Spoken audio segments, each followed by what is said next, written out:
The bandwidth for this episode of the AR-15 podcast is sponsored by the Firearms Radio Network. FirearmsRadio.tv.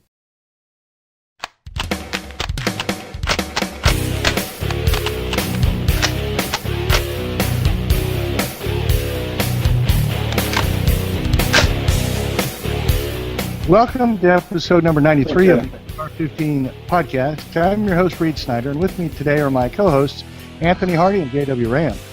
This is the podcast about your favorite black rifles. The show is for you, whether you're building your first AR or you've been building ARs for years. There is something we can all do to take our black rifles to the next level. And joining us tonight are special guests, Peter Palma, Sam Asner, host of the Guns of Hollywood podcast, JW's good buddy Josh, and of course Mike Steve at the Competitive Rifle podcast. So guys, thanks for joining us tonight. Certainly, thanks for having me on. Aloha snack bar. Oh my god, that video's killing it. I don't know how many times I've watched that. Before we get too far into it, I want to remind everybody that it is Brownells that helps make this show possible. So don't forget that Brownells, with their 100% lifetime satisfaction, is there for you. Anytime you have a problem, like when you can't remove paper pins from your new barrel to slip off the front sight base, and you now have to find a new barrel. So we have, of course, closed the entry into the AR-15 podcast giveaway.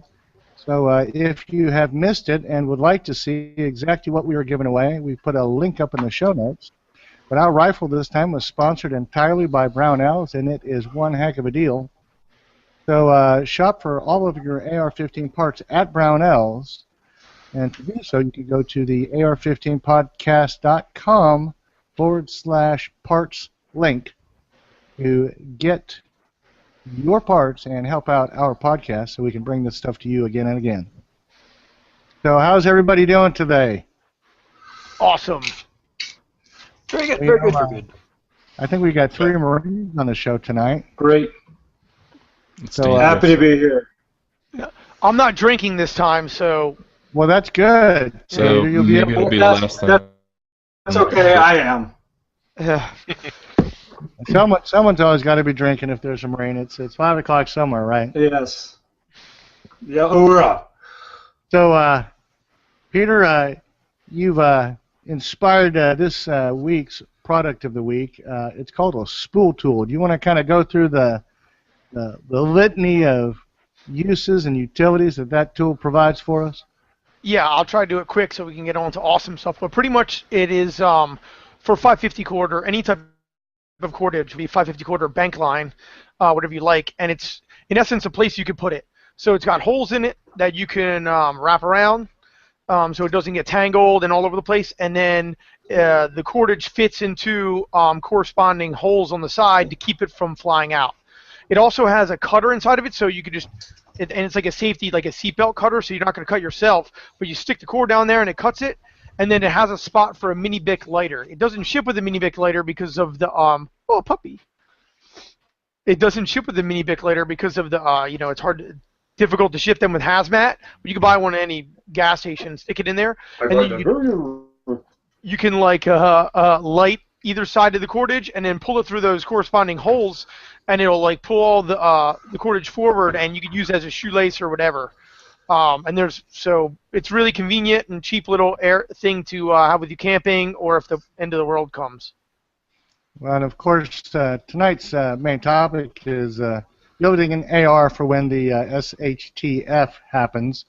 So I'm sure everybody who has thought about that's gone out and bought themselves a little 550 cord, because that is apparently the Pandora's box of utility when the end comes, right? Yeah, that's what my sling's made out of, actually. I don't use slings, but I just have my 550 cord sling that I roll. Well, with that in mind, gents, what happens with the end of the world? We all know that the media is full of stories. The popular movies are full of wonderful fiction about it, but you know, the AR is a heck of a tool for when that might happen. And I think certainly we've got a lot of people out there that are getting ready for that to happen. So, JW, why don't you run us through the kind of the introduction and background here? Well, sure. We've got, like you said, a whole lot of influence from movies lately. It seems like every other movie season is packed with these sort of apocalyptic shows. We've got them on TV. I mean, The Walking Dead's coming back here. I think it's this week or next. You guys deaders? Next. October 12th. Pretty psyched about that. Next Sunday. But yeah, you're seeing these kind of collapse of society. What are all the acronyms? You got WROL, so Right. without the rule of law. Teotihuacan. Yeah. There's Comwec. I've used Comwec before. Comwec, explain. It's like the complete I thought it meltdown of was Western deployment. society or something. Yeah. Something like that. Just good, get out of Dodge. I think that's more of a tactic in the SHTF situation. The whole survival thing is just so chock-a-block of acronyms. It's kind of makes your head spin. I kind of make it one of my policies in life to not learn acronyms, like ever. Like, people say an acronym, I'm like, I have no idea what that means. What you're talking. I'm not in the military anymore, so speak to me. Use your words. All right. We've got a couple extra seconds here. You can actually spell things out. Mm-hmm. Well, if you are in a Teotihuacan situation, you might not have those seconds. Time is of the essence. All right. So let's kind of go through a couple of potential situations that we were brainstorming earlier. So I want you to kind of keep in mind the issues of, whether we're talking about a bug out situation or a kind of what do they call it, bugging in, or staying home, not getting out there and getting mobile, but either or. Like shelter in place. Yeah, shelter in place. There it is. So we've got pandemic. Of course, in our city, we're now known as the city for patient zero of the U.S. Ebola outbreak. At the end of the world, yeah. Yeah, so if in a couple weeks it all goes haywire and you don't hear from me again, well, you all know what happened. But, we always hear, worries about killer flu, diseases. Of course, Ebola is something weird and freaky that nobody ever thought would turn into a domestic issue, but here it is. Of course, popular culture likes to talk about zombies and alien invasions. A big part of the fiction, but Hey, it's a reality. No, it's happened elsewhere in nature, where things have become zombies. well, there's an interesting deal with rabies. Rabies makes people do what they do so they can spread the disease. Right. Anyways, so of course there's always the idea of the U.S. being invaded, a conventional war on American soil. So, A rifle behind every blade of grass. huh? Right. A rifle. He said a rifle behind every blade of grass. Well, absolutely. But Or two, or three. ISIS wants to come and do battle with us, and of course the North Koreans, or what we really mean by that is the Chinese, because I don't think the North Koreans could dig themselves out of a paper bag, much less cross any of those borders. But then there's nuclear war. What happens if there's a nuclear holocaust? What happens after that? Everybody knows about the terrorism. Rogue nation launches an EMP or dirty bombs or attacks on American infrastructure like the grid or, anything. Water supplies, anything like that, yeah. Yeah. And then last but not least, good old-fashioned end-of-the-world act of God natural disasters. Super volcano! Yosemite Solar going flares. sky high. Or a Sharknado, Well, Sharknado. I'm a little more terrified of a volcano than Los what's your name? Angeles, what actually happened? There's a new movie coming out called Tarantulcano or something, where it's a spider made out of lava that comes out of a volcano. So that's a new thing to be scared about. Yeah, well, have you ever seen William Shatner's Spider Takes Over the World movie? I mean, I'm not a big No. movie, thing, but spiders taking over the world, that kind of freaks me out. But, so... Any guns in it? Maybe we'll do it on Guns of Hollywood. Well, it's William Shatner and, pretty much anything that was available in the 70s. Lever actions, shotguns, 38s, nothing special. Plus, it's Shatner. There's always something. There's always a 45 gem in long there. bolt. There you go. Hey, Reed, So- for our list, don't forget the small-scale stuff, too, like Ferguson and like the L.A. riots, little things in your area that might get out of control and mandate that you have a rifle ready to go. Well, Yeah, I could I tell live you in about Louisiana, the LA riots. so regional-based stuff is always a big concern, I'm sure. I live in a nice neighborhood in a nice part of town, and the other side of the tracks is really a long ways away. So, Well, during the LA riots here, a lot of people, that's the first time they ever discovered gun control. I remember seeing a picture of a bunch of Korean shop owners that were on the roof of their building with rifles, getting ready to defend their store. Oh yeah, we used to have, where I live in the little town that I live north of LA, we used to have 5 gun dealerships until people decided that they really didn't want to support them because everybody wanted a discount. But people were running in and saying, "Hey, I want a gun! I want a gun!" They said, "Fine," took their money and said, "Okay, come back in 10 days." Well, in any case, now that we've got those kind of ground rules under our belts, what do we think about the AR? Hang on, Reed. 1 second. I have to bring this up. I'm sorry.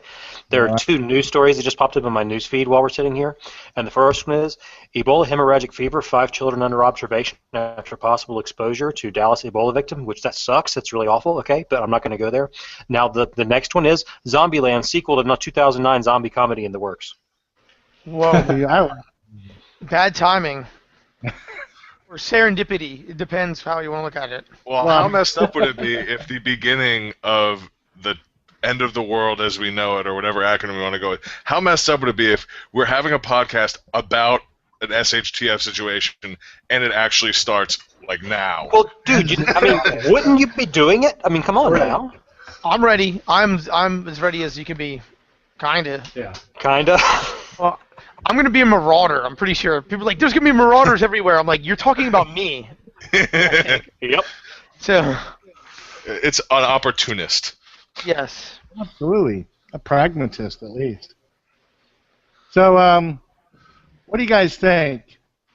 You've got the end of the world happening, and you've got yourself your AR for the end of the world. What are we looking at? Anybody have any thoughts? Can I start? Well, sure, Peter. We love that you start. You've got lots of opinions for us. Well, thank you. I know how that's known, for my opinions. But first thing, like, before, because people do all kinds of crazy stuff with ARs now, and there's everything you do. I would say the very first thing you need to do is have a stock quality AR, right? Get, like, as a baseline to start with. You know what I mean? Stock is reliability, and right. a good quality manufacturer is also reliability. I think that would be like even if you'd had iron sights and with nothing else, but if anything else, just have a good quality stock firearm to start with, at least. Yeah. Any Anybody have recommendations? thoughts on that? Well, we're lucky that we're in an area right now. We're in a time right now in firearms industry where there are tons of good quality manufacturers. Daniel Defense, like SIG, FN. It goes on and on and on and on. But obviously, there's bad ones that you may not want to get a hold of, like DPMS or the lower quality ones. You know what I mean? Bushmasters, those. Like, spend the extra money and get a good quality one. You may not have to go get like a $5,000 gun necessarily, but don't. If it's something you really are maybe going to stake your life on at some point, You know, I mean, an iPhone is what, $500-$600 or whatever with the plan. I mean, come on, spend a little bit more on a rifle, dude. Well, you know, FN has a line of rifles they're coming out with, and it's essentially the equivalent, as far as manufacturing quality, is what the U.S. military has been operating on under the last contract that they've been servicing. Exactly. Yeah, That's a huge. Going into a platform like that, something that's common as far as spare parts and stuff like that. We use the word mil-spec. Rather than getting fancy and having some one-off proprietary piston system because you want to be the cool guy at the range, just go for the bone stock, standard parts. You're going to be able to change stuff in and out from other guns. Don't get fancy. Or, you know, the other hand of that is if you do want to go piston or you do want to go some proprietary, the onus is on you. You're not going to be able to pick up parts. You know, if you want some proprietary, have your own spares and have that involved in your general kit that you have with you that follows that gun everywhere. So it makes no good being stuck underneath your bed when you're running out of the house with your rifle. You know, so I think you can, if that's something you so desire, you can go that route, but have the support in place for that. I sometimes I think that this argument is a little overplayed. Where if there's enough, okay, I have a direct impingement AR, so now I can pick up a direct impingement AR and take parts off of it. If there's enough direct impingement ARs laying around that you can pick up parts of it, hey, why don't you just say, pick up the direct impingement AR? That's a very good point. Just take the whole gun. That's just like we were soldiers, you know? When the shooting starts, there'll be ARs, there'll be M16s lying around everywhere. Yes, there will be. You know, that's why I have a lot of crazy stuff going on with my rifles, but, you know, even if I had a bone stock one, and a lot of people, I see somebody with a crazy one or whatever, and they don't have the skill set, I'm going to have a crazy one in a second. well, and that's a good point, to check and make sure your equipment is interchangeable with everything else. Like mine here, it's actually this is a precision weapon systems stock and a PWS improved bolt carrier, but I've taken out the improved bolt carrier and taken a crappy old military one and threw it in here just to see if it would work, and it works fine. And this is cool too because it's got quick detachments already built into it. You know, when you start looking at things like that, it seems to me that the whole idea that, you know, basically you're a scavenger of opportunity. You know, when things are out there, you're going to just pick them up and use them. So the idea, it's like going to a gun show. Yeah. But, you know, when you talk about that, one thing that does occur to me is the thing that I think is critical to the next issue. We're talking about our caliber and what kind of ammo we're going to be using. Because 45 long call. You know, we've got a whole bunch of 300 Win Mag. Their adherence to different calibers, but I don't know that you're going to necessarily be stumbling on the ammunition cache out there in the middle of a field and with a couple of rifles. Of course, I'm thinking that cache is going to be in somebody's backyard or in their gun safe or in a bunker or, you know, hell, in their closet. But right.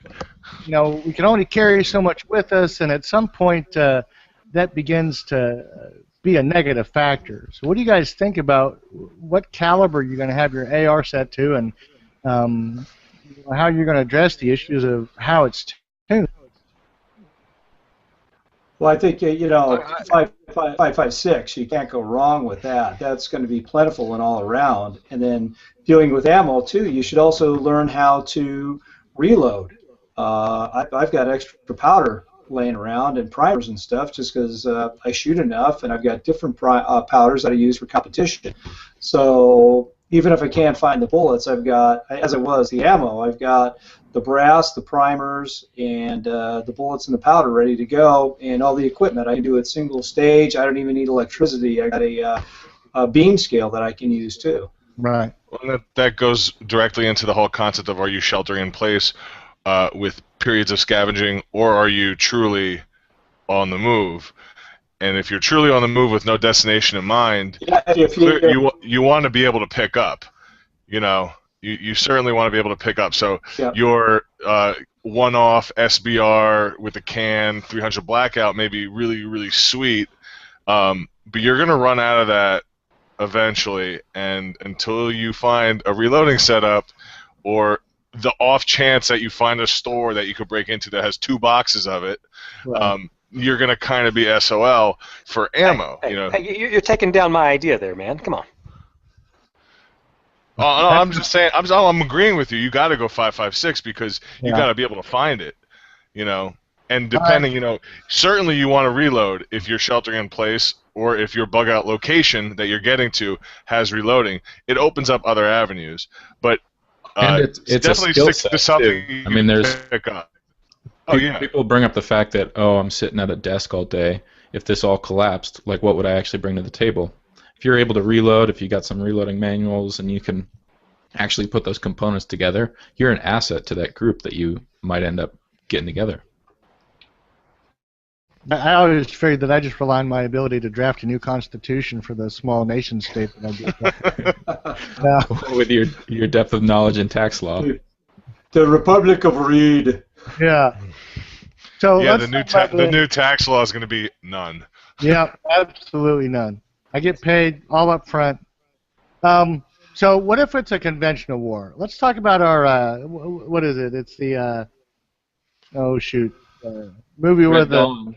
Red Red Dawn. Dawn. Yeah. It's Red Dawn. We're behind enemy lines. What about the idea of carrying something that most of our, former enemy, once allies, now enemies again, communist nations are going to be carrying, which is basically your 7.62 by 39 or 5.45 by 39. Yeah, it's something that I was kind of wondering is if somebody would just say, screw it, I'm on the AR podcast, but I'm going an AK every time. But if it's here stateside, I really don't know. How many AKs are there really, like, in comparison to the number of ARs that have been sold? Does anybody know what the numbers are? Probably I would say, clearly not a scientific evaluation, but out of all the gun people Please I continue. know, if they're in the modern sort of realm and they like ARs, like 3/4 of them have an AK variant. Yeah, Like I a half to 3/4. So they're also pretty common, but again, it goes back to you're going to be able to why pick up the gas tube, pick up the rifle. Yes. If That's there what I'm are saying. invaders, stick with what's most common for the homeland, and if they're invaders, hopefully you're a decent enough shot to take a couple of them out. Now you have what they're using. Yes. So there. All right. So if you're going to have to approach this from a guerrilla perspective, you're behind enemy lines and you're basically taking from those you kill. I don't think that you're going to have access to necessarily domestically imported ammo caches of Russian ammo. Does it make sense, do you guys think, to have, I don't know, an upper that's a 7.62 upper? As long as you get your flashlight so you can stick it on the end, everything else will matter, Sorry. All right, so it sounds I like don't really think so. everybody likes the 5.56. No, just buy a AK or buy 2 AKs for the price of that upper. Yeah, I'm gonna Exactly. start. I appreciate being able to shoot even if I'm in the mud, but I like to be able to hit what I'm shooting at. If anything, if not that we want to waste Get too an much time. SKS. You could, if anything, if you were gonna have a different upper, I would have a 22 upper because they don't weigh anything, and you could take a lot of ammo and you could hunt and stuff with it. So I think that would be a lot more useful than whatever invader might come. Like you may never use that, but you would probably use the 22 upper or the conversion kit would work too. Right. And you're not Well, I guess at the blasting end off of the the... world now, I can't find any 22 ammo. Yeah. Well, I mean. That's true. Well, it's being hoarded That's because some people are unprepared. Yeah, if you have a brick, if you just take a brick of ammo and tape it or put it in a little can, I mean, you could carry that with you. What's that weigh? 2 AR mags? 3 AR mags? No, probably not even that. Yeah. And you're not cracking off the rapport of a 5.56 Exactly, every it's- time you're taking out a rabbit. It could be subsonic even if you have a suppressor. So And you also have something left to the rabbit yeah. after you're done shooting it. All right. So, are we going to be going back to Peter's issue of the stock rifle? Who weighs on the side of basically making it super tactical, and who stands on the side of it just being pretty basic and low profile? I go I stock, think- man. I used to think like that, like just like keep it low profile, like I don't want to be bothered, I don't, whatever. And nowadays, I think I may want to be like, I am a fucking badass. Oh crap! Sorry, I forgot we were not cursing. I am sorry. I am a threat that you should not mess with me. Like I am a professional, and this is my tool. And be aware. You know what I mean? It's kind of a good point. The things that the anti-gun people, the complete farce and fabrication of what an assault weapon is. That whole concept of a big scary black gun, making it all tactical and funky like everything people see in the movies, is kind of a bit of a deterrent. Right, there's those riots that were going on lately, and some guys stood out in front of a store. They threw on some plate carriers. I don't know if they even had plates in them, but it was an They intimidating. looked the part. And Yeah. if you look through, they Guys had stayed away. shotguns and AKs. You saw about in Ferguson? Yeah. They had shotguns and AKs. I'm a type of when I think of stock AR, I'm thinking like the M16 that we all used in boot camp, which I've seen those things bend and break before. Whereas like this one, I built it on it's built on a Cobra Tactical lower, and it's got a Geisley upper. And this thing is as solid as it comes. In fact, this has got that VTAC handle on it. I've climbed up walls just hanging on that. So I do agree with the idea of keeping the internals and a lot of the stuff stock, but you really need to make the external parts really tough. I mean, that's a Cobra Tactical stock on there. I throw this, and now it's a rock solid stock.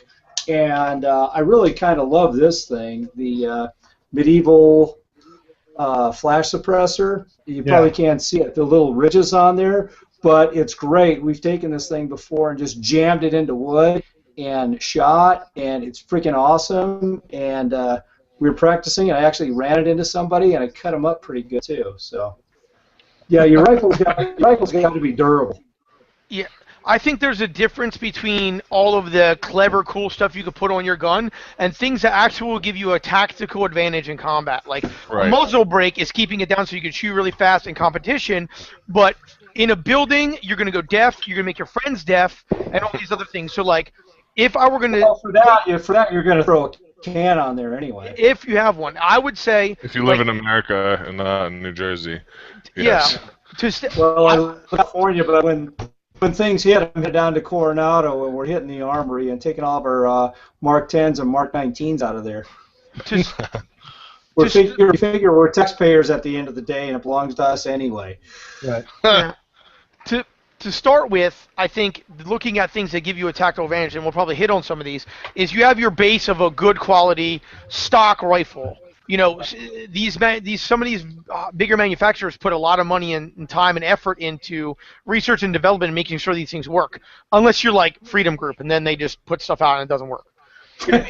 So, you know, the ones that have the reputation that aren't like just throwing things out there and having recalls and stuff, you know who they are, and you can do your research and find them. Your next like kind of thing down the list, if you're not going to keep it stock. If you're going to keep it stock, then you're limited there.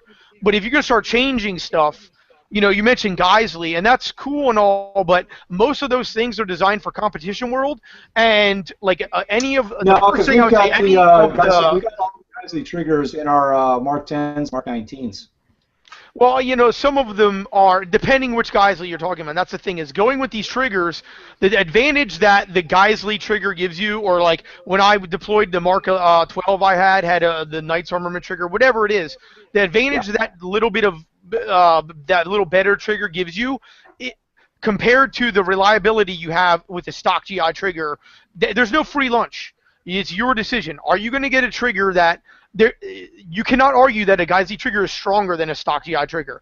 It's strong, but it is not as strong as a GI trigger. Like it is, those are bulletproof for the most part. Oh, I have to argue that. I had two of them fail on me in Ramadi. I had two of them fail on my Mark IV in Ramadi. M4. I'm sorry, not my Mark IV, my M4. And we dumped those. That's how we ended up going I've had any number of single-stage, double-stage triggers fail on me for any reason. There's more moving parts in there. It's just more moving parts. They're not as machined as widely, and that's just the thing you want to look at. If you're going to risk your life on it, then that's up to you. But I'm just saying, to some people, that's for them. If you want to keep a GI in stock, that it'll work.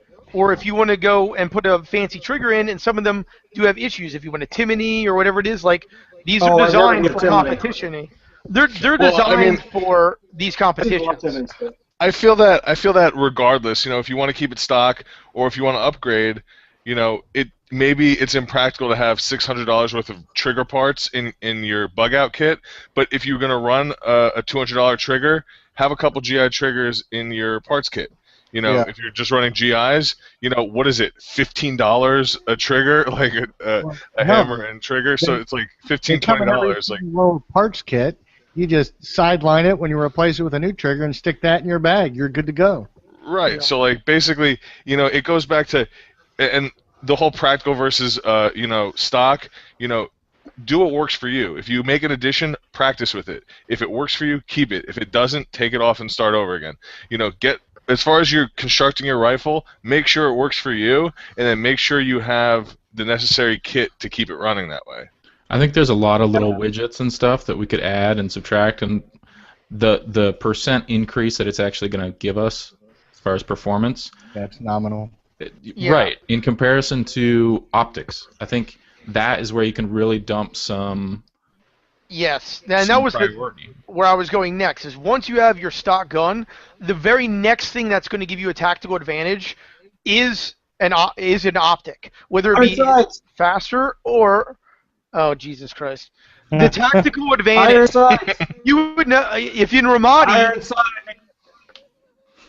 Okay, the tactical advantage of having a magnified optic.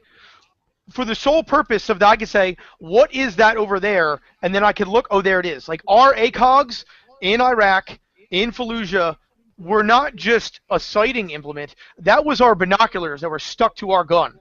And I will take the Pepsi challenge in toughness with my ACOG versus any other optic in the world.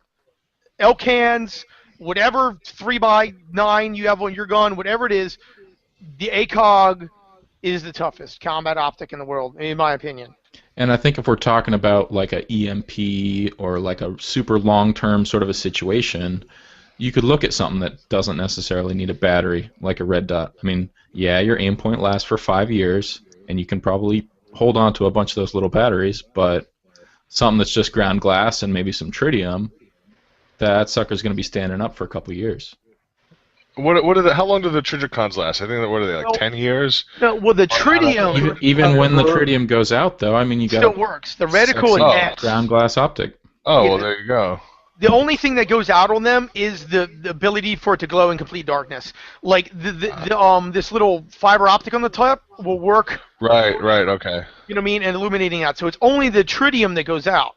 And it's got a half-life. So it doesn't just go out. Forever. It's half as bright at 12 years and so forth. Well, that changes my opinion on that. And 12 years after that. I was at the what's up? When I was at that Trigicon World Shoot, we had some new ones that we were using on the NRA action portion, and they were so bright we had to take tape and put them across that little red tube that Peter was showing, because it was just obscuring their at 200-300 yards. They were half IPSC size targets, and the whole illumination there was just covering it up. Even with tape, that thing was bright. Well, so, we would do forever. In Iraq, we would put that tape on there and then fold it off. So if you were like having to shoot accurately But then say you're outside and it's close, you just take that thing, rip it off, and now you have a glowing giant thing you just put on somebody who's close to you and just go at it. Yeah. So. Yeah, I had EOTechs, then I had a Leopold CQT2, which that thing did work. It was big and freaking bulky, but that's what I had. Yeah, what I've been running lately, But the Trigicoms are freaking great. I sat on this Carbine 2 class that a local guy here in Pittsburgh, John Brown, put on this weekend, and it's the first time I ran this new KMR upper, and I've been running a 1 to 6 power on it, and I'm really digging it. I'm typically like a red dot guy all the way. This, you're going to laugh at me because it's the Chinese special. It's a primary arms, but it's holding up, and I don't have $2,000 or whatever for a Schmidt. I mean, if you don't have the money, get what you can get. But buy once, cry once. Yes, I understand. I mean, I have a flat screen TV, right? Yeah. So yeah, I've been running this, and the whole idea of not necessarily needing a offset red dot and just cranking back to 1 power, I'm really digging it. So there's this is up on that we're going to get on, so we might as well touch on it when we're at optics. Is your since I'm echoing on somebody's thing, so I don't know whose that is, but if you the M4 is designed to work inside a building, super close range, out to like 500 or so yards. So you want an optic that matches those things. So we're always trying to figure out how can I go quick and close, and then also switch to long distance. That's the conundrum. And it seems to be there's a couple ways. You could have a red dot optic with a magnifier. You could have what you have, which is a variable power optic, 1 to 6, or you could have like a setup that I use and other people do is where you have your magnified optic and then you tilt to either iron sights, right? Come on, you like those, right? So you could have your iron sights, you could have your cake and eat it too, or you could have a mini red dot there. So it's really preference and what you're used to, or what you want to run, or what you think is tougher. And there's a couple ways to skin that cat, but I would think that those are your 3 basic ways to do it. You have a dot optic with a magnifier, a variable power 1x6 optic, or you have your a magnified optic and which switches to a non-magnified optic, be it iron sights or a red dot. Does anybody disagree, or does anybody have another way that they would bridge that gap between super close range and longer range? No, I think you covered the 3 primary. I think the difficulty is that, with the magnifier attached to the red dot, like I've got the EOTech with the magnifier on it, it adds a lot of weight. And I have a... who is it? It's the guy that does the Razor and the PST, Strikefire, Vortex. Awesome company. It's a great scope, and I think with that, what do you call it? The lever that'll let you 1 to 4 as quickly as possible. That does the job. And the offset, I think, is a good choice too for the weight. There's nothing faster than that. There's nothing faster. So nothing's made left-handed when it comes to offsets, and so I'm sure JW, you've looked at them. No, this goes back and forth. There's tons of offset mounts that you go back and forth. Sure, there is. I mean, I think granted, it's probably Chinese made. Sheriff's rifle got the EOTech with. Say it again, sir. Oh, my sheriff's rifle, I've got my EOTech with the 3x magnifier, and for close-up work, if you just hit down the bottom of that T there on the EOTech, it's great for 7 yards in, and we throw everything that dot at 50 yards, because you shoot that dot 50 yards, that's 200.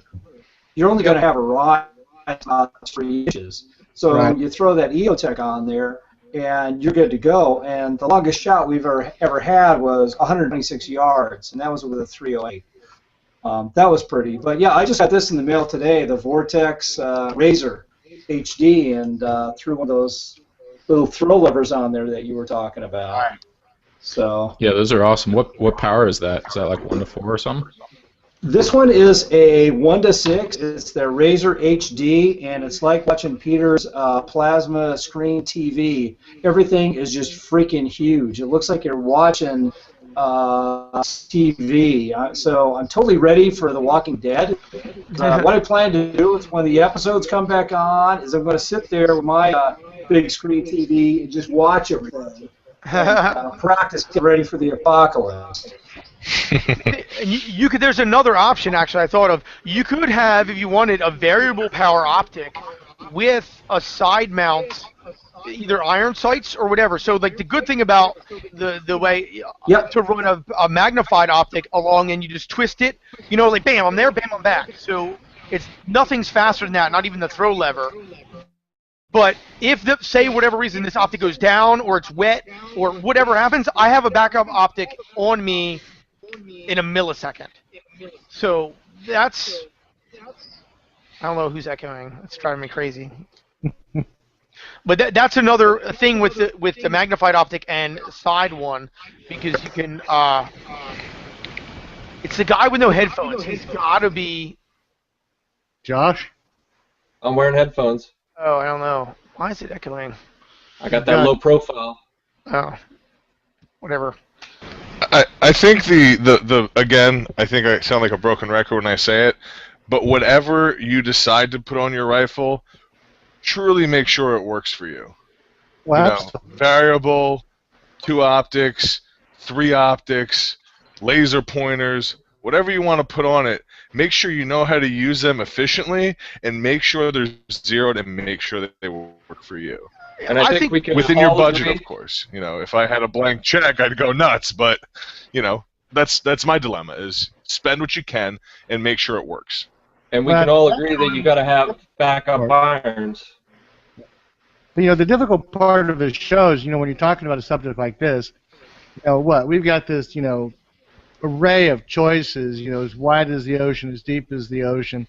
You know, what are we going to tell a guy to pick? It's not 18 things and good to go. You know, it's a million choices and everybody's different. You're right. I mean, there's just no. Get a hatchet. Yeah. I kind of like the ninja swords. Tomahawk. I guess while we're there, though, if we had the keys to the armory, what are some of those things that would definitely be on your list that you'd grab? I mean, we're talking an awesome set of nods. You're talking nighttime capability. Grenades. Grenades are so awesome. Grenades are the greatest thing ever. Suppressors. Grenades are... Oh. Now, we had a guy who's on let's add a 203 on there. Well, I mean, you know, like you can't shoot a 203 in the next room. Yeah. If we could build, you know... Trade, what do you used to trade? MREs with the Brits for grenades. Something in the MREs that they just didn't get in their kit, and they were willing to trade whole crates of grenades for them. What do you got there, Josh? Just a little fake grenade that I wish was real. I think, as far as, you know, breaking into the armory, like we were saying, we could talk about what you should put on yours as a civilian, but if you're anywhere close to a National Guard armory, or, you know, maybe it's something you want to check out, because upgrading to a select fire, you know, an M4, M16 variant, whatever they have there, is certainly an upgrade to, well, in many cases can be an upgrade versus, you know, a civilian AR-15 platform. But what does that get you, being able to spray a 30-round mag in like 2 seconds? Suppressing fire. Suppressing fire. You could suppress fire without spray and pray. I don't know. I'm not convinced. I'm with JW. It's hard to imagine wasting 10 grand on it for its utility. I mean, but if it's at the National Guard Armory, I wouldn't turn it away. You know, if it was an AR on the ground and I discovered it was select fire, I would put it back down. But for me, and it sound like I'm crying, but I live in New Jersey. We have 15-round magazine capacity, so my priority would be getting larger capacity magazines. That, of course, the police and National Guard have. Oh, I mean, you're preaching the converted. I wish I could get out here, but come to Pennsylvania. You know, Oh, I visit Pennsylvania all the time, but you know, I just have to leave the magazines there and cry on my way home. Why But, don't you just yeah. bring them? Why I don't you got just bring 3 them and bury them? months and 29 days till I can move out of California. You guys need to do a show that's talking about the evils and the perils of New Jersey versus California. Of course, Why don't you just? I actually talked to Jake about that. And I keep kicking around the idea, but it's just I've been too busy to really formulate something for it. But yeah, Why don't you just cash some? It would turn into a complete complaint session. Just cash some of them, not on your property. I think Peter's onto something. Yeah. Yes, over the do you have public any internet experience airwaves, I'm going to admit to committing a felony. Oh, No, no. I am so Dude, paranoid every with- day no. I commit a felony. A day doesn't go by I don't commit a felony. Sam, you can cash them in my place, all right? All you have to do is just make it to Texas when the, bad is, I got you Right. covered. Yeah, just put me That's- down on yeah, Brownell's account as a ship-to address, and we're covered. Well, I mean, Texas was great. certainly After I would spending the like- last 2 weeks in North Carolina, it was great. All right, so let's see. We've covered some optics. What do you guys think about I think night vision and thermal? Is it worth wasting your money on it if we're talking about a conventional civilian? Is Can it something JW that Spend the money on tactical ammo. advantage.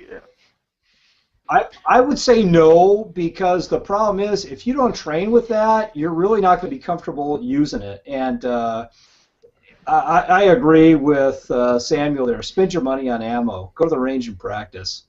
Yeah, I'm going to take the opposite gonna side and definitely disagree. say that being able to see at night is going to keep you alive. I think Well, that I mean, there's a MV difference between having like a night vision monocular to survey the the area versus are you going to be running a helmet mounted night vision system or a weapon mounted night vision system. Like I think night vision has its purpose, but for your average person, like a monocular or binoculars would be the extent of the practicality, in my opinion. Well, I hunt hogs all the time with a combination of thermal. First of all, I hunted Muslims and hogs with a bunch of either, NVGs and a series of NVGs and lasers or thermal optics. So this is kind of how I broke down with how you can get close, how you can get far. I'm going to try to break it down, and if you all disagree, then let me know. So the first thing is NVGs. So you have a two choice. You either have nods where it's on your head, or you mount it to your firearm. So you could have a dot optic with behind. You could take your magnifier off, and you could put PBS 14s behind it. So now you could see and engage at night if you wanted to. All right. Secondly, you could have a laser on your gun that you just turn on and have the nods here, so that you could like be around corners and look. So you don't necessarily have to have it a cheek weld or whatever, and you could still use your nods to navigate and walk around with, and you could see an enemy and point up. So there's the two ways that you could kind of use, like, or you could put a laser on your gun, and like I have a QD mount for my ACOG, so I could take it off and put the PVS 14s on. I have a laser and I just see it. So there's the three kind of ways you could use NVGs. Now, I think where you really make your money is the thermal optic. You can have nods. Thermals are awesome. You're God. You are the hand of God at nighttime. You cannot hide from them, and all I have to do is pop off my ACOG, pop on my IR Hunter, and you cannot hide. It could be pitch black, and you are dead to rights, man. That is a giant tactical advantage to have a weapons-mounted thermal. Handheld thermals, kinda. You could see something, and then how are you going to engage it? It's very, very difficult, and I've tried hunting both ways with that. But having a weapon-mounted thermal and with a suppressor, you are God himself. You choose life and death over whoever you wish. And there's other advantages of the thermal where you could say, was that vehicle running? The blood trail. There's all these other things that the thermals, the tactical advantage it gives you, that is absolutely worth the $7,000 that's on it, in my opinion. Yeah, you can use thermals during the day too. You look in that dark doorway, you'll see stuff in there too. Absolutely. Yeah. You cannot drive with them very well. No. Yeah, the price of thermal is kind of tough for me to swallow because I'm mostly shooting at paper, which is pretty much room temperature. But I could definitely see the I mean, application. Obviously, you have to go within your budget here, and we could almost put down the line that obviously, if you have the budget, these things will be good. Because we could sit here and go back and forth all day on budget, and everybody has different stuff. So to some people, thermals is nothing. It's like them dropping a penny. But other people, that's like their car. My car was $2,500. You know, I mean, that's more than you're never going to even get any thermals for that much. So it really depends on the person and what they're at. And the same thing with any of these things. Peter, You have to I got a train to question. try and break them. Go on. If you shoot a hog and then shoot a Muslim target, have you visited a special kind of hell on them? Well, hopefully you can shoot the hog first and somehow get that involved with the Muslims because they hate that stuff. But you know, no, actually, to be honest, though, like that first team. some of the Marines I deployed with were Muslims, and I actually met a lot of Muslims over there who were really good. It's not to sit and to pick out a whole race or religion or even country or whatever. That's not right. You said a Muslim target. Oh. You've already made the determination. Or whatever. I mean, that's the thing is to actually not to backpedal or anything, but not to sound like a complete jerk. I really don't think anybody who puts a whole group of people into anything, there's something not right there. There's never a whole group of people that are totally bad, and it shouldn't be done. But it's very difficult for me to coexist with them because they tried to kill me. So I do harbor a little bit.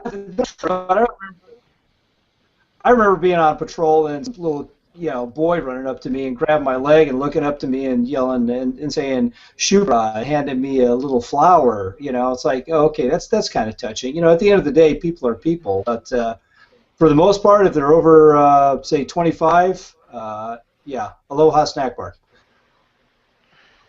All right. So we've already covered the hunting rifle for game. We covered piston and direct impingement. What about backup irons? I think we've kind of touched on that. I'm a big adherent. I got to have backups. I mean, you should have at least a backup option. I'm a huge believer in irons. I can do a lot of stuff with irons. I grew up with irons. I shoot out to 1,000 yards with irons. Granted, it's a big black target with a board on top. But you can still do a lot with irons, and irons will never fail. EPN will never affect them. Being blown up by them will affect them. So you got to get them. You got to know how to use them. I think they're really important as a backup. What I would say, like to have it on a gun where it's a non-magnified optic. Like if you're running EOTech, Aimpoint, whatever it is, to have them so you could co-witness sometimes, or at least quickly co-witness, because that's most likely to go down. One thing I see a lot, which people will put backup irons on the gun, and they're underneath some sort of optic, be it like a longer scope, like a 3x9 or 1x6, whatever it is, but they don't have any provision to take the scope off. Yeah. So you have backup irons, and it's behind like your ACOG, and okay. You need like some fancy Torx bit to unscrew it. And you're like, okay, how are you going to use that? Or even to screw anything. Like if your optic goes down, presumably you're in some sort of firefight or whatever. You may want to like have the provision to use your backup irons, and they do make a lot of offset backup irons that are pretty awesome. There's no reason now that you shouldn't offset it. That way it doesn't get in the way of any of the stuff, and you can flip to it right then and there. So I mean, it's up to y'all, but. Yeah, I mean that's a great idea. I mean we've got a team that mainly deals with close quarters combat, and what they did was they changed the way that their offsets are.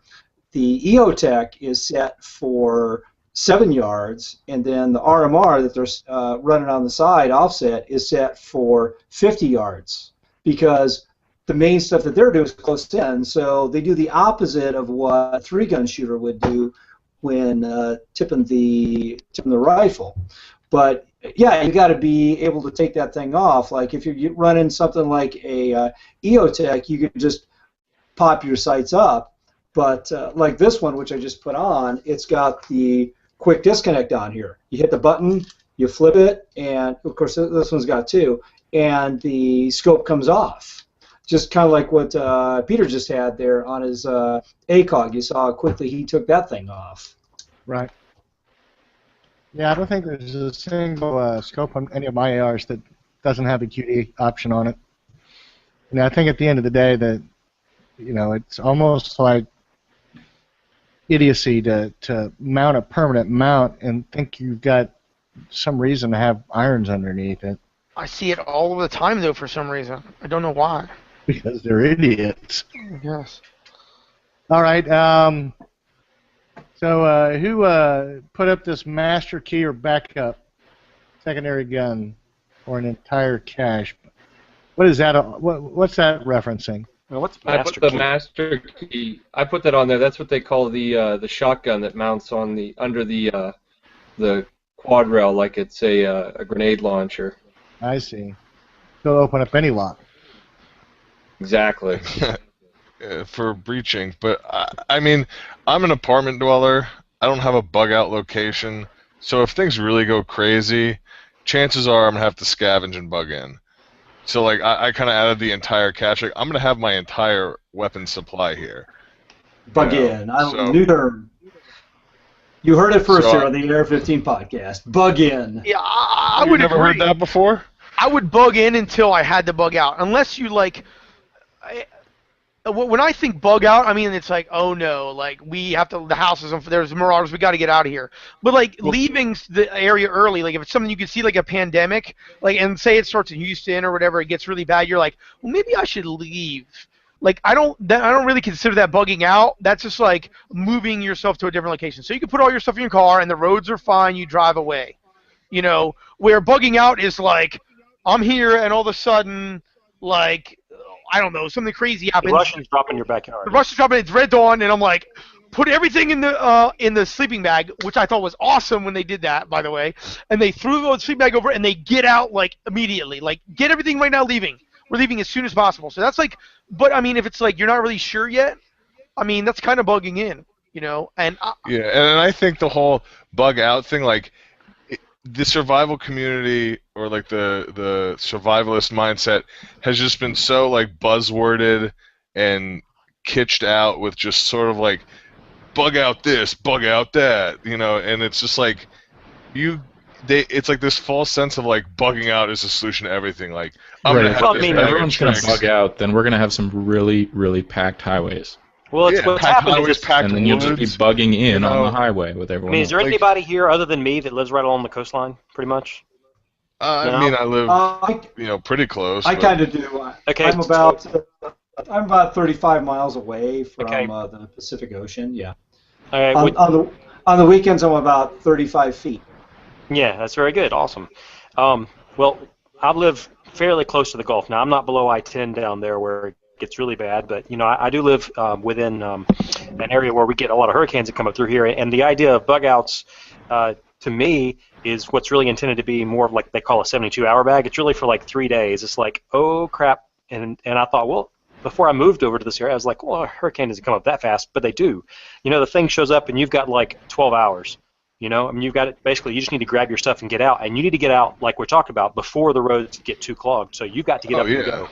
And you got to like put all the crap all over your windows, and I mean, so you got like 7, 8 hours worth of work to do on your house to prep, and you got to grab whatever you got and get in the car. So that's really, most of the time what I see is bug out. I mean, I'm not trying to say that you shouldn't have any supplies or a bug out bag. I just think the term and the false sense of independence, which a lot of people, I would say, prepare, but like, when was the last time you went and tried to start, a fire with a hand drill? Or tried to, actually set snares or do anything survival-related aside from having this bag that gave you a false sense of security. So that's why I feel like maybe, if you do have those skill sets and you do practice them, like I used to, but I admit it, I don't have them anymore. I'm not bugging out to nowhere. I'm going to hopefully have enough food to survive for a little while, have certainly enough guns and ammo to defend my property, and then hopefully find more food around town. So I think the whole field of survival has, gotten a little bug out heavy. Yeah, well, I've always wondered when they talk about bugging out, who's made their plan for what to do when you hit that first roadblock? full of rednecks and shotguns, because I'm pretty sure that they can, overpower you. They can probably shoot you before you can deploy a weapon system if you're driving, and hell, that's your family in the car. What are you going to do? Sounds like someone needs an up-armored vehicle. Or think about, a massive rush of people trying to leave cities. Like, it's not beyond the realm of possibility of having governmental interference with avenues of escape from metropolitan areas. Right. Containing a potential spread of pandemic. Containing panic. You don't know it could be rednecks, or it could be the National Guard with, a 50 cal machine gun pointed at your car.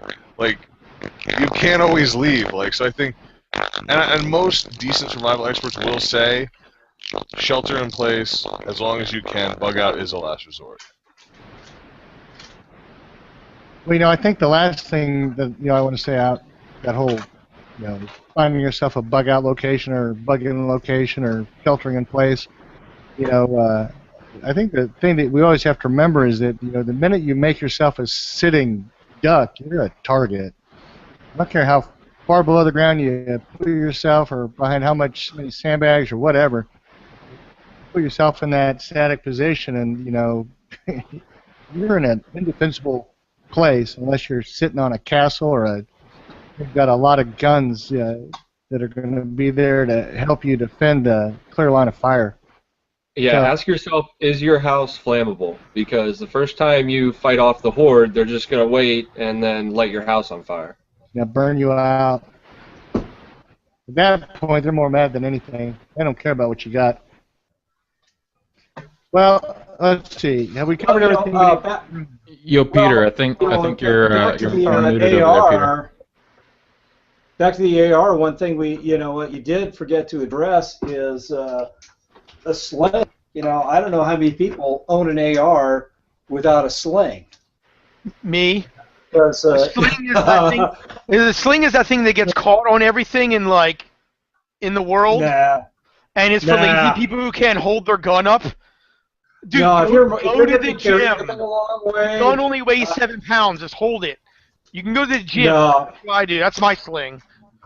No, what's the VTAC? I would never use a GI sling, but you're going to want to be able to carry that thing and maybe go hands off. What I like about that VTAC is, if I need to, you can do just 1,000,001 different things with this. Are you a salesman sling. Or are you whatever? There, that's my sling, a 550 cord attached to my body armor, and it just hangs there. Yeah. That's a sling, Peter. Yeah. Well, climbing in and out of boats, I got to be able to cinch this thing to my chest. But same thing too, carrying it. Your average civilian carrying the thing, yeah, it only weighs, you said 7 pounds. But your average civilian, it's going to get in the way. It's going to get heavy, and you're not going to be zombies the whole time. Well, I think that covers the gamut. What about our support gear, guys? Do we talk about suppressors and muzzle attachments? How far do we get into that? Well, you got suppressors. You covered that when we talk about hogs and yeah. Basically, find one and use it. Yeah, if you can get a suppressor, to break it down, I would go in this order: good gun, good optics, then suppressor, and then if you could afford it, thermals and stuff. Because you're not creating flash. You're not blowing your eardrums out. You can communicate with people around you, and you're hiding where you are from somebody else. If you're being shot at, it goes crack, crack, crack, pop, pop, pop. So you're like, crack, crack, crack. Oh my God, somebody's shooting at me. Pop, pop, pop. Oh, he's over there. You know what I mean? If you hear a crack, crack, crack, you're like, well, this is nerve-wracking, and you could. What? You're saying, where the hell is he? Yeah, and you could hide behind something, and I'm looking at the guy like, wow, this guy has no idea where I am, and he's like hiding behind a brick wall, but I'm on the other side of it, and I just shoot at him. You know what I mean? Like, yeah, the whole launching off a couple rounds and then going completely deaf, I think doesn't get touched on at all. We see all the movies and shows. People are just blasting away, no earplugs, no nothing. Yes. Say you've got some fancy ear pro that amplify the sound or whatever, and you can actually hear guys coming up on you. That's great. But say the batteries go out, and or it's hot. You're gonna put gonna put earplugs in every time like a bad guy shows up? You already get auditory exclusion. Like, I mean, your adrenaline's pumping. You're gonna, even without ear pro on, people they're gonna talk to you and you're gonna be like, I don't know what this guy is saying. Like, his mouse is moving. I know he's saying stuff. I can't hear it. Right. So like, you don't want to compound that by giant explosions going off all the time. So you want to be able to communicating is almost important, if not more so, than the actual shooting sometimes. So you have to like be able to communicate to people around you, hopefully that you have on your side. You know what I mean? Yeah. With ARs. Well, yeah, that's true. You know, when you start hearing a bunch of bang, bang, bang, boom, boom, boom, you're just physiologically going to cross all that stuff out. And then an hour or two later, you're going to go, why the hell are my ears ringing? You know, then you're going to remember, oh, yeah, I was in a gunfight. That's right. But yeah, Right. as far as going down the tax stamp road, I think putting a little more money into suppressors than into giggle switches makes a little more sense to me. Yeah, the advantage of having a suppressor compared to a full auto, it's not, especially belt fed. I mean, you could dump a mag in haste in no time. You don't need any help from the auto seer at all. Trust me. All right, that mag will be empty before you know it. You're like, what happened to those 30 rounds? I only pulled the trigger 4 times. It's all gone. You put a auto seer in there, and yeah, you're gonna be out of ammo just standing there with an empty hot gun. I don't know. Maybe I'm wrong. no, I think you're right. You're right. You'd be surprised how when the fecal material hits the rotary oscillator, how quickly your booger hook flutters on that bang switch. I think that was politically correct and acceptable. There you go. We'll get past Yeah, the that's airwave safe. So sorry about that. I forgot totally about that. We kind of touched on the whole like covering fire or whatever. What are your thoughts on like the heavy weapons, the belt feds, the stuff like that? Well, I mean, unless you're fighting the zombie hordes, they really don't do you much good. Well, I have to respect, as a machine gunner by birth, I have to respectfully disagree there. The psychological trauma and panic that sets in when somebody's shooting a machine gun at you is crazy, right? So like the Ares, and if you pick up this month's article of Recoil, you'll see there's a belt-fed upper made by Ares Defense that I did an article on. Sweet article. Yeah, Yes. and if you, on my opinion, is if you want a happy switch, you better be feeding it with a belt. Oh, You know yeah. what I mean? And so if you want to decide to do that, and if you say you have 10 grand to throw on that, another 5 grand for the upper, that's 15 grand. You know, a lot of people have that. I know people that have way more than that to throw away. Or you may have 10 ARs. 60, you can get a 240, or no, an M60 for 60 grand. I'd buy an M60 rather than a tricked out AR. Well, okay, you're going from Yeah, but 15 grand. the cool thing about the Ares is you can load magazines as well. Yeah, I and it ran weighs out of my 9 belt. pounds. I ran out of my belt, and then boom, you just throw a mag in, and you're ready to go. They'll do it Like- with the 249. No, this is better than 249. If you read the article, you know that. It's 9 pounds. Trust me. Okay, Yeah. I'll give you a 249, and I'll take the 9-pound, MCR, and we'll see who can run farther. All right? Because moving is another thing that's almost as important as communicating and shooting. Well, but if you're a machine gunner, I know you were the big dumb guy they gave the machine gun to. See, I was smaller and lighter. I just got the M4. Yeah, no, I don't get me wrong. I mean, when I say I love my 240 Golf, I don't mean like some people, oh, I love to shoot that gun. Like, no, I love it. Like how you would love a child, or like say I was sitting here and somebody was about to kill me, and they jumped in front and took all the bullets, and he fell down dead. Like, and I love that man. He saved my life. That is the type of love us machine gunners who've been deployed have for our machine guns.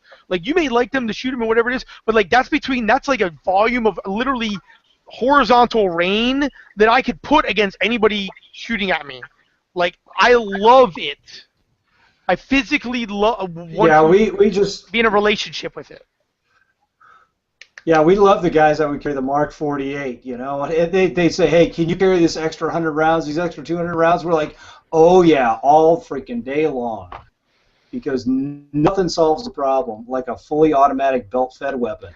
Absolutely. But if I could do it for 9 pounds, and I could still, and you know, with the airs, you can, with this upper, you could switch it to select fire too. That's awesome. There you go. You could in essence have an M4. Boom, boom, boom. You could feed it from magazines. You could use your ACOGs. You could do whatever it is. You need it. You could drop the belt in, and go to town. And when that belt's out, you could go back and you could either put a new belt in, or you could drop it and put a mag in. It's literally the best of all worlds, except for you're paying the price for it. It's awesome. I'm telling you. All right. Well, I'll read the article. I mean, you convinced me. And if you have Instagram, you can go on my Instagram, and I literally was so easy to shoot compared to that. I sent a text message on my phone while shooting it. Now, would you love it more than your 240 Golf? Oh man, that's rough.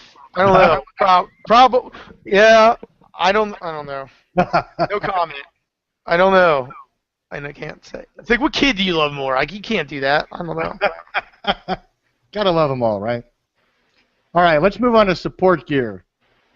So, who's got like a whole kit? Plate carrier, a couple of mag holders. What do you call those?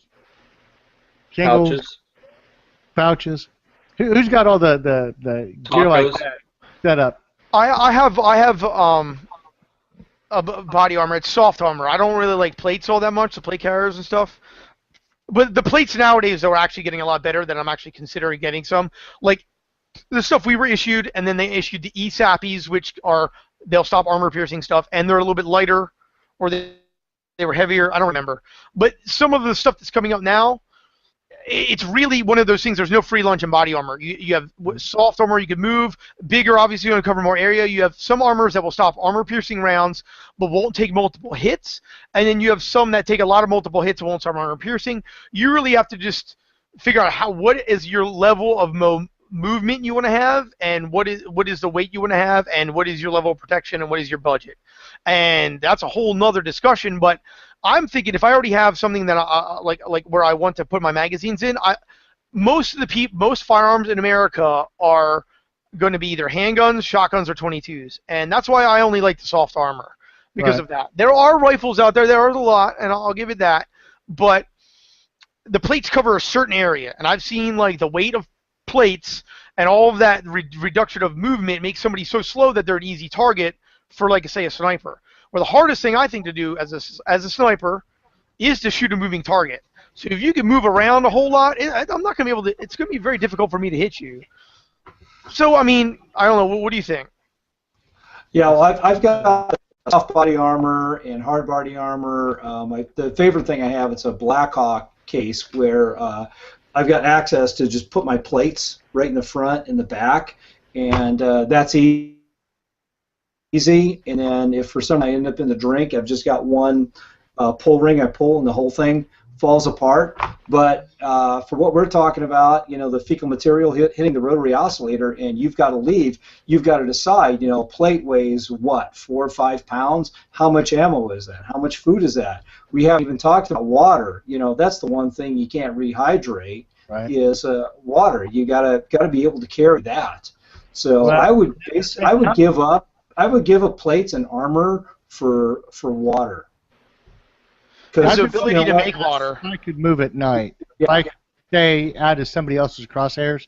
But if you're migrating and it's a forced migration for whatever reason, you can't pick when you travel or how you travel, then you're somebody else's target. If they're going to lay in wait, then all they have to do is, a couple well-placed rounds, and it's not much of a fight.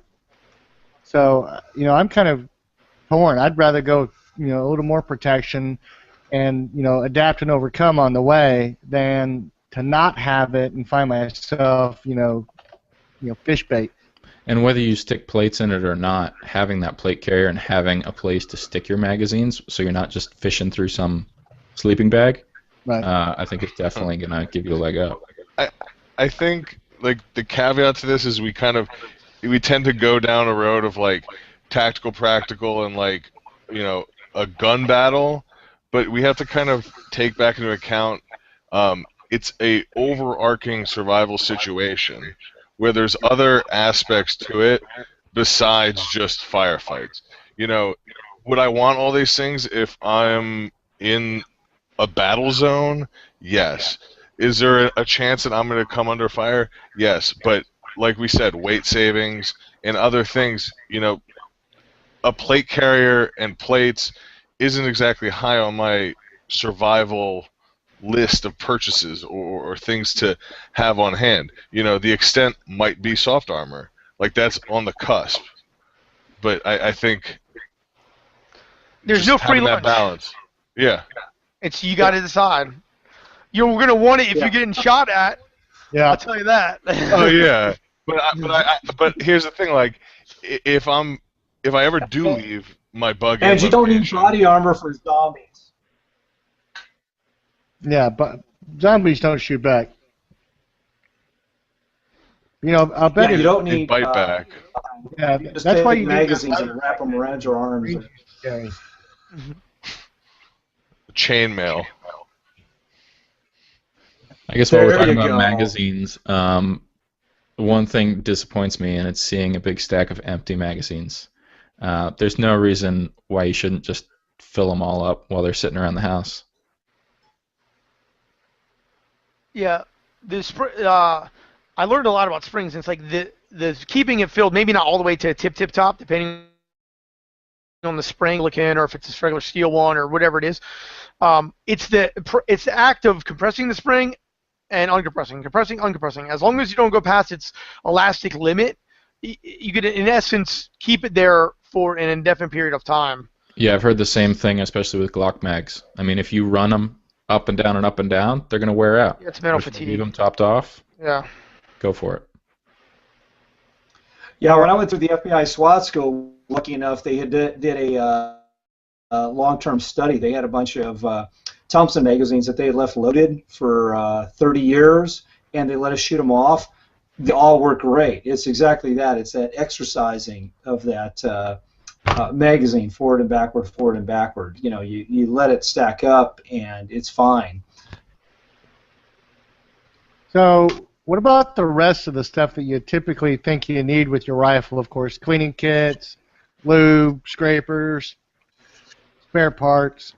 I mean, what are you guys thinking? Is that something that you just make a part of your standard bug-out kit? Or, I mean, do you scrape carbon off with your knife, you know, clean it with, you know, spit in a rag, you know, lube it with, you know, motor oil? I mean, we talking bug out kit, or are we talking, you know, I mean, bug in kit? Because, you know, like we said, bug out kit, hopefully you're not actually in a true bug out situation, because, you know, if you've got enough time to, like, throw your range bag in the car, I mean, don't you keep a cleaning kit in your range bag? Like, No. No? No. In my bug out bag, I have spare parts. What do you mean throw it in the car? Mine's already in the car.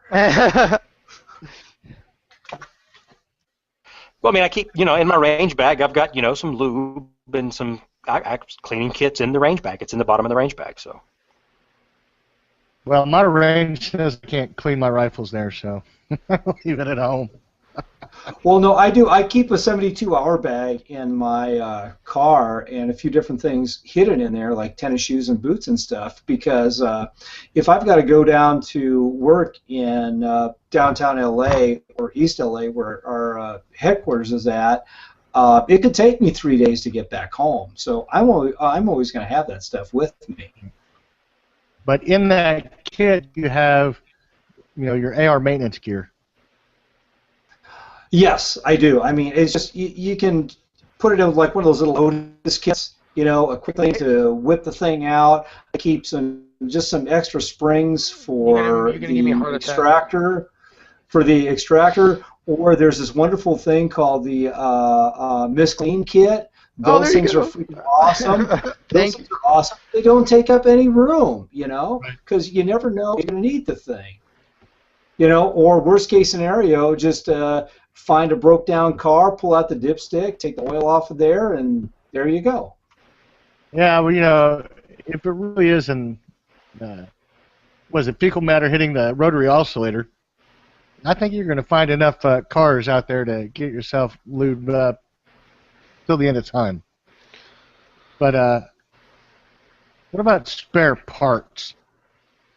I mean, obviously carrying around a bunch of spare parts can border on the ridiculous when it comes to a rifle. I mean, do you carry enough spare parts to build a new rifle, or do you carry just what you need, like where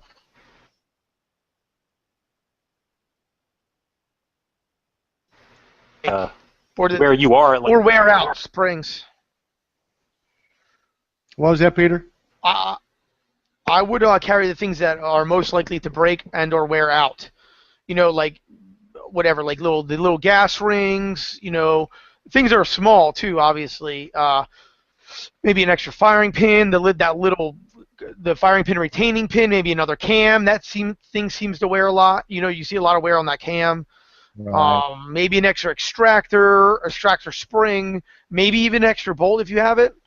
All those little parts, maybe some detents. Those detents are so little, and they're so cheap, and they always fly around the room. I mean, there's no reason not I to think have they're lost those. on the linoleum all the time. So, Peter, let me ask you a question, though. How many ARs do you think are probably within, like, 1 square mile of your place? Of my place? I'm in Louisiana, so where I'm at, there's a ghettos over there, so there's not that many. But if you watch, if you YouTube Thugging It and Loving It, you'll see at least what I am up against in Louisiana if the Dookie did hit the fan. You'd see Thugging It and Loving It, and this is what I'm up against here.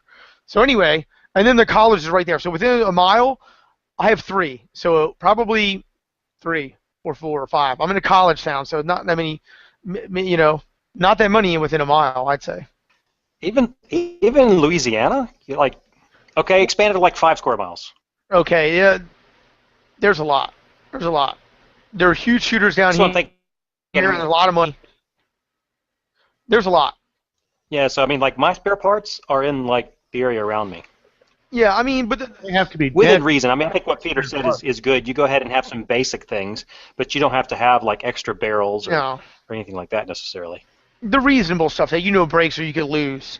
You know, I mean, your gun could be out. Like, I would just hate, and that would be what would happen to me. Like, something little, whatever the cheapest thing, it would literally be like, oh, that's 67 cents in Brownells. And that thing fails, and I'm just looking like a roll pin.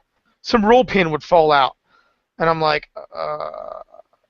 Yeah, it's too bad the Brownells warehouse is overrun by zombies now. Yes.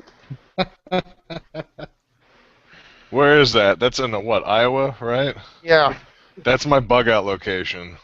Well, you know, if it's one of those, what is it, catastrophic freezes where the second ice age is coming, I think that's all going to be under a glacier. But like we said earlier, having the skill set and the knowledge to fall back on is going to be worth more than having a couple extra bags of spare parts, because you can't even count the number of times that you've been at the range and you see somebody next to you, gun no worky. What do? You go over, fix it for them, point out, oh, well, you loaded your rounds backwards or whatever it is. Having that skill set is going to be valuable. And then they muzzle you to say thanks. Yeah. That's like advice, like if we're going to give advice as far as the AR-15 podcast and like in a survival situation, if you haven't built your own AR yet, do it. Like it's a great learning process to like getting an intimate knowledge with the rifle, understanding like the first time I saw a lower parts kit, I was like, everything looks the same to me. And like now it's like the second or third time you're exposed to it, like you're sorting it out on your own without having to consult the internet, and you're just like boom. So like yeah, it's good to have extra springs and detents, but like knowing what they are and how to put them in is of course critical. So but along with if it's having the first time financially and parts, if you go south, you're not have access to the internet. And unfortunately, we live in a society of a bunch of Google idiots, Google zombies. So yeah, you got to know how to take care of that. I totally agree with Sam. You need to build your own AR so you understand how it works. What? No internet. To get your library filled up with some books, if that's what you're concerned with. I mean, if you're worried about bug out, there's your same answer right there, Peter. Yeah. yourself a book that teaches you how to plant a victory garden, and another one that teaches you how to, fix your rifle, and another one that teaches you how to reload. Hell, when the electricity goes out, you're going to have to rely on that old school knowledge coming from a book. There you go. One thing he said about building your rifle, yeah, you do want to probably build one or whatever. That may, if it's your first build or whatever, that may not be the rifle you may want to take in the apocalypse. I mean, just having that knowledge, like efficient enough where you will trust your life on that self-built rifle. Don't have it as your main rifle, but certainly be familiar enough to know what the parts are. Yeah, and get a roll pin punch set. That will help you out a million times to build an AR lower. Just use some hex keys. Hex keys. I know. For years I used hex keys, and I actually bought a roll pin punch set, and I was like, "What was I thinking?" Oh, and if they have the special AR-15 punch for the bolt catch roll pin. Get that so you don't scratch up your pretty new rifle too. Yeah, I've got too many scratches till I got that. Well, here's another point I think that we've all kind of been touching on, but haven't really illustrated. And I think the point is that adaptation, the ability to adapt to new circumstances, is the thing that's going to save your hide. It doesn't matter how much gear you have. If you can't figure out how to solve a problem when it springs itself on you, like a horde of zombies, in front of your exit. Landed, Russian soldiers, trying to round up whatever it is. If you can't adapt to the new reality, you're not going to be able to do well. And so, regardless of what AR you have, if you can't adapt, you're going to be just another statistic. And that's the AR that Peter's going to pick up when he's done with his piston-driven AR.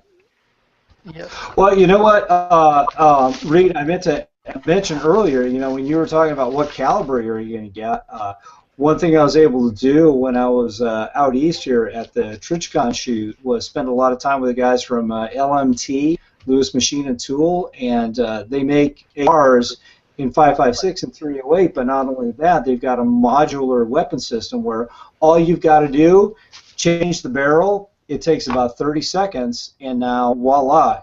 Like in the 308 modular weapon system, you can go from a 308 to a 6.5 Creedmoor to your 300 Blackout to your there's like 5 different things you can do. Same thing with 5.56. So that's an option too, and all you've got to do is carry that one extra barrel with you.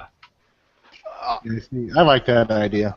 This isn't necessarily an AR-15, but you brought up something that I almost have to mention this now that you mention it. Chapata, which makes all kinds of weird guns, but they make this one gun. It's similar to like the Henry survival rifle, where there's a shotgun barrel, 12-gun shotgun barrel on the top, and a 22 one on the bottom.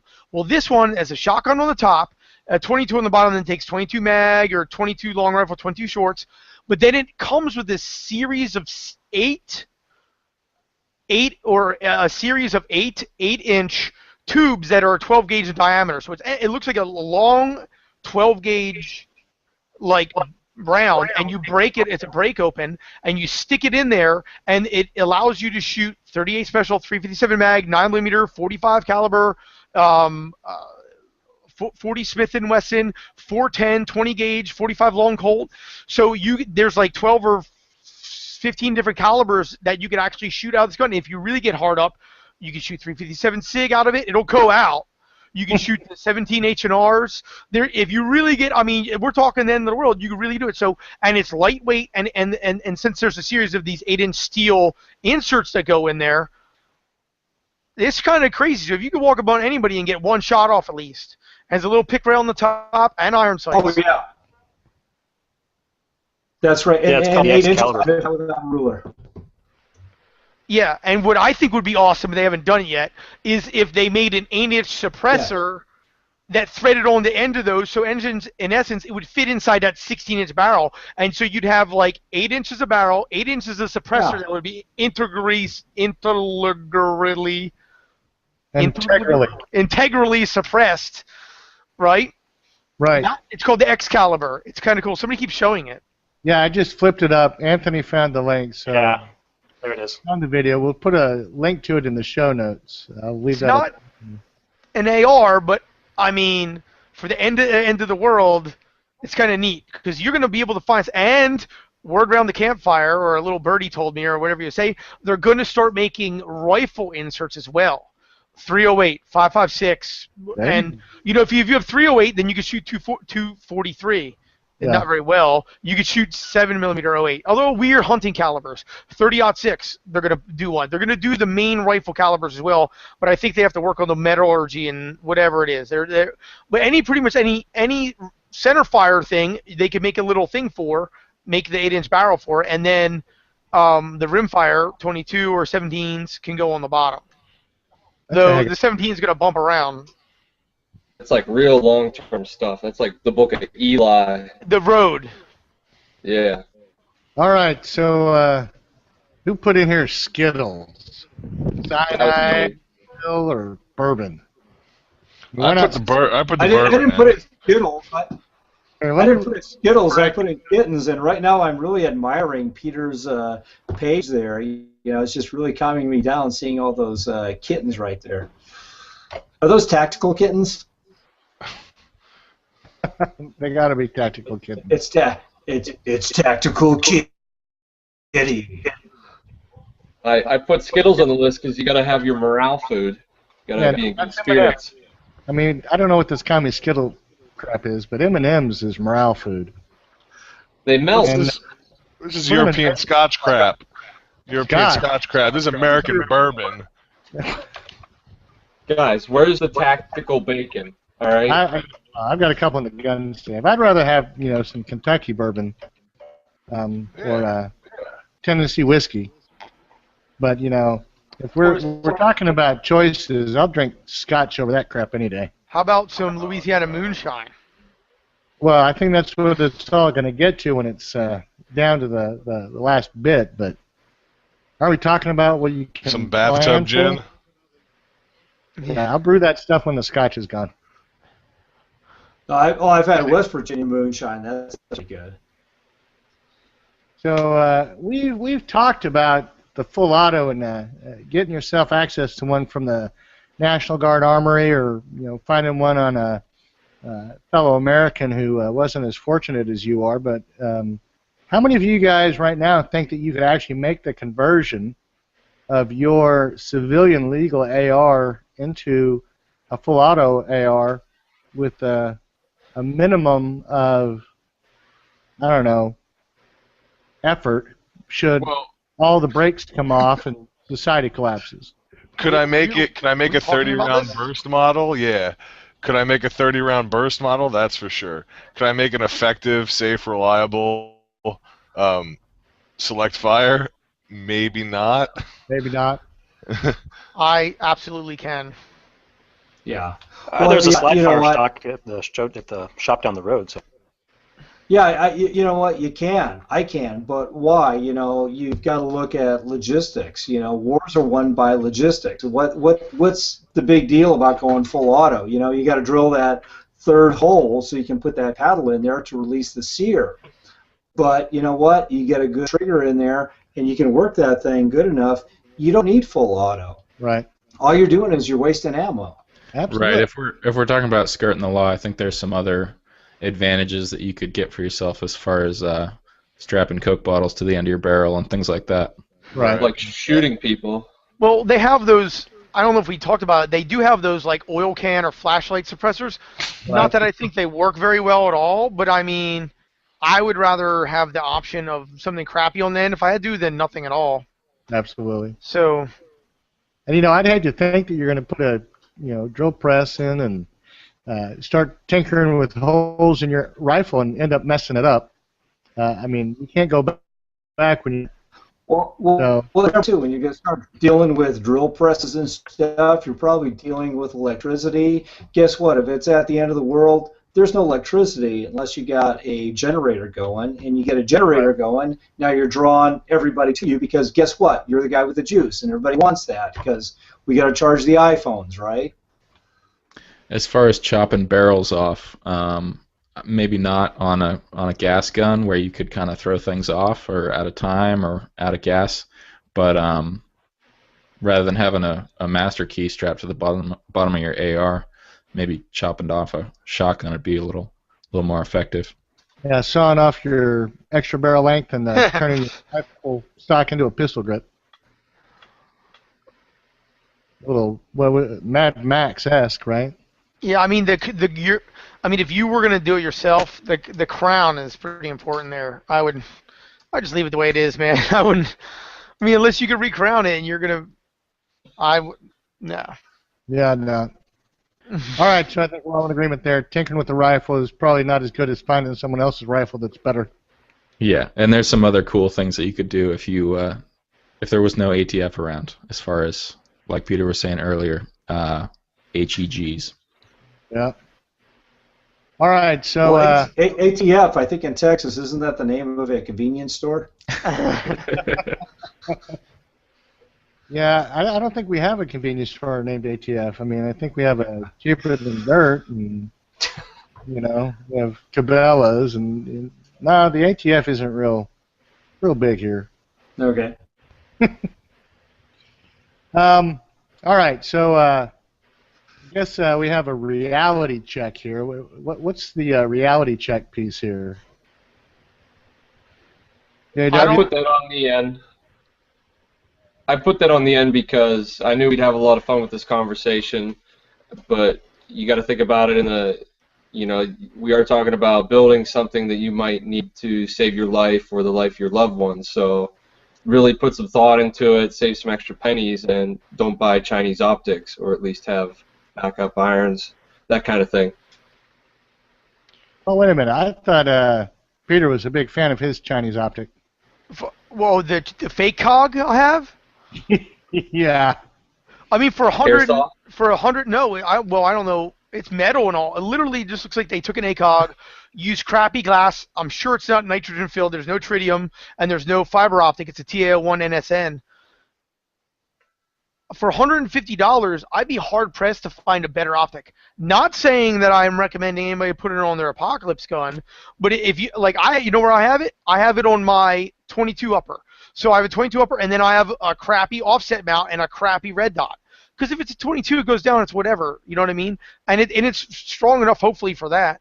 And so I can, in essence, train at the range with my 22 and say, well, I used to be able to save money back when 22 didn't cost as much as 5.56, and I could shoot all the steel in the world, and not have to worry about my precious brass flying everywhere.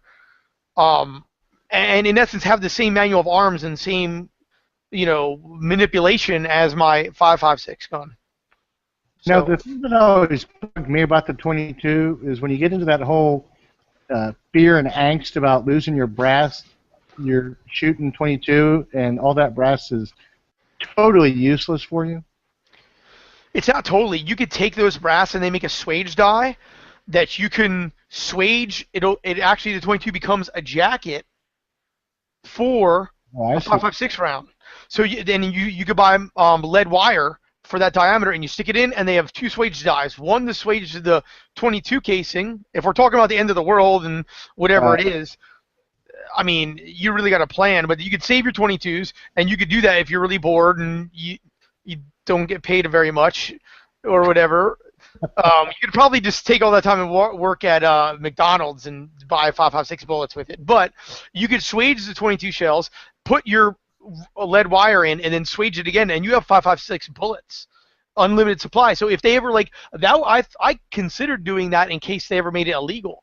If I had those swage dies, not illegal, but some countries, it's illegal to own military calibers. That's why they make a Glock and 380. They've had a Glock and 380 for a long time, because in Europe you can't have a military caliber in some of those countries. So they make it in 380, which wasn't.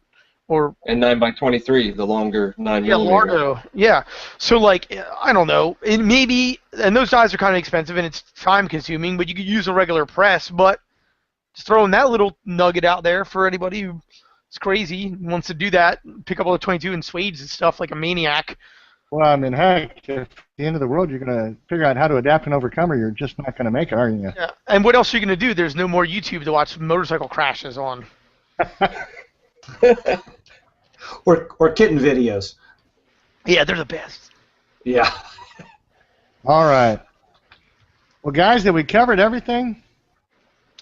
I don't know. I just want to hit again. You got your AR, you got the thing all wazooed out for you, ready for the end of the world. But are you trained with it? You got to go out. You got to put the time in at the range or go out.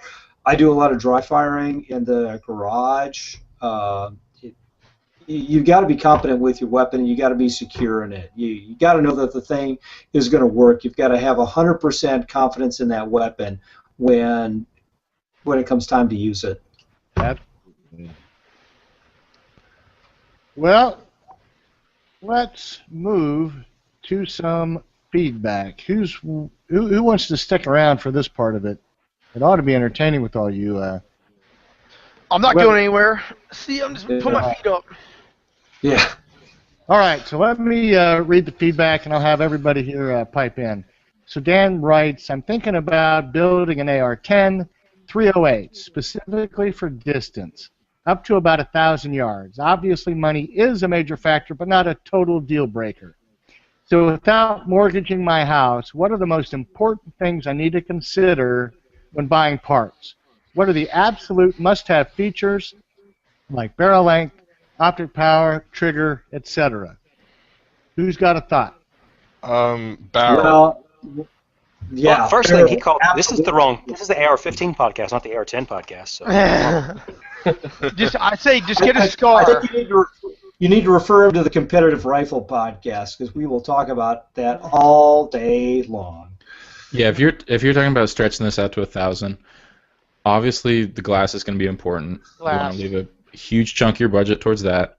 The other thing is, I don't know if you can really save that much by building it all yourself, and then maybe sending it to a guy to true it up and blueprint it and all that, versus just going to somebody like Georgia Precision or whoever that puts these real high quality AR-10s.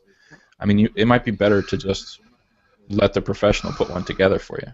Yeah, absolutely. I mean, if you're trying to build one to that, maybe you'll do it, but if you're not accounting all the cost of testing and evaluating and all this stuff, and it may not work, and and I've learned this the hard way over the years. I have an idea in my head how I'm going to put something together. It's going to be great.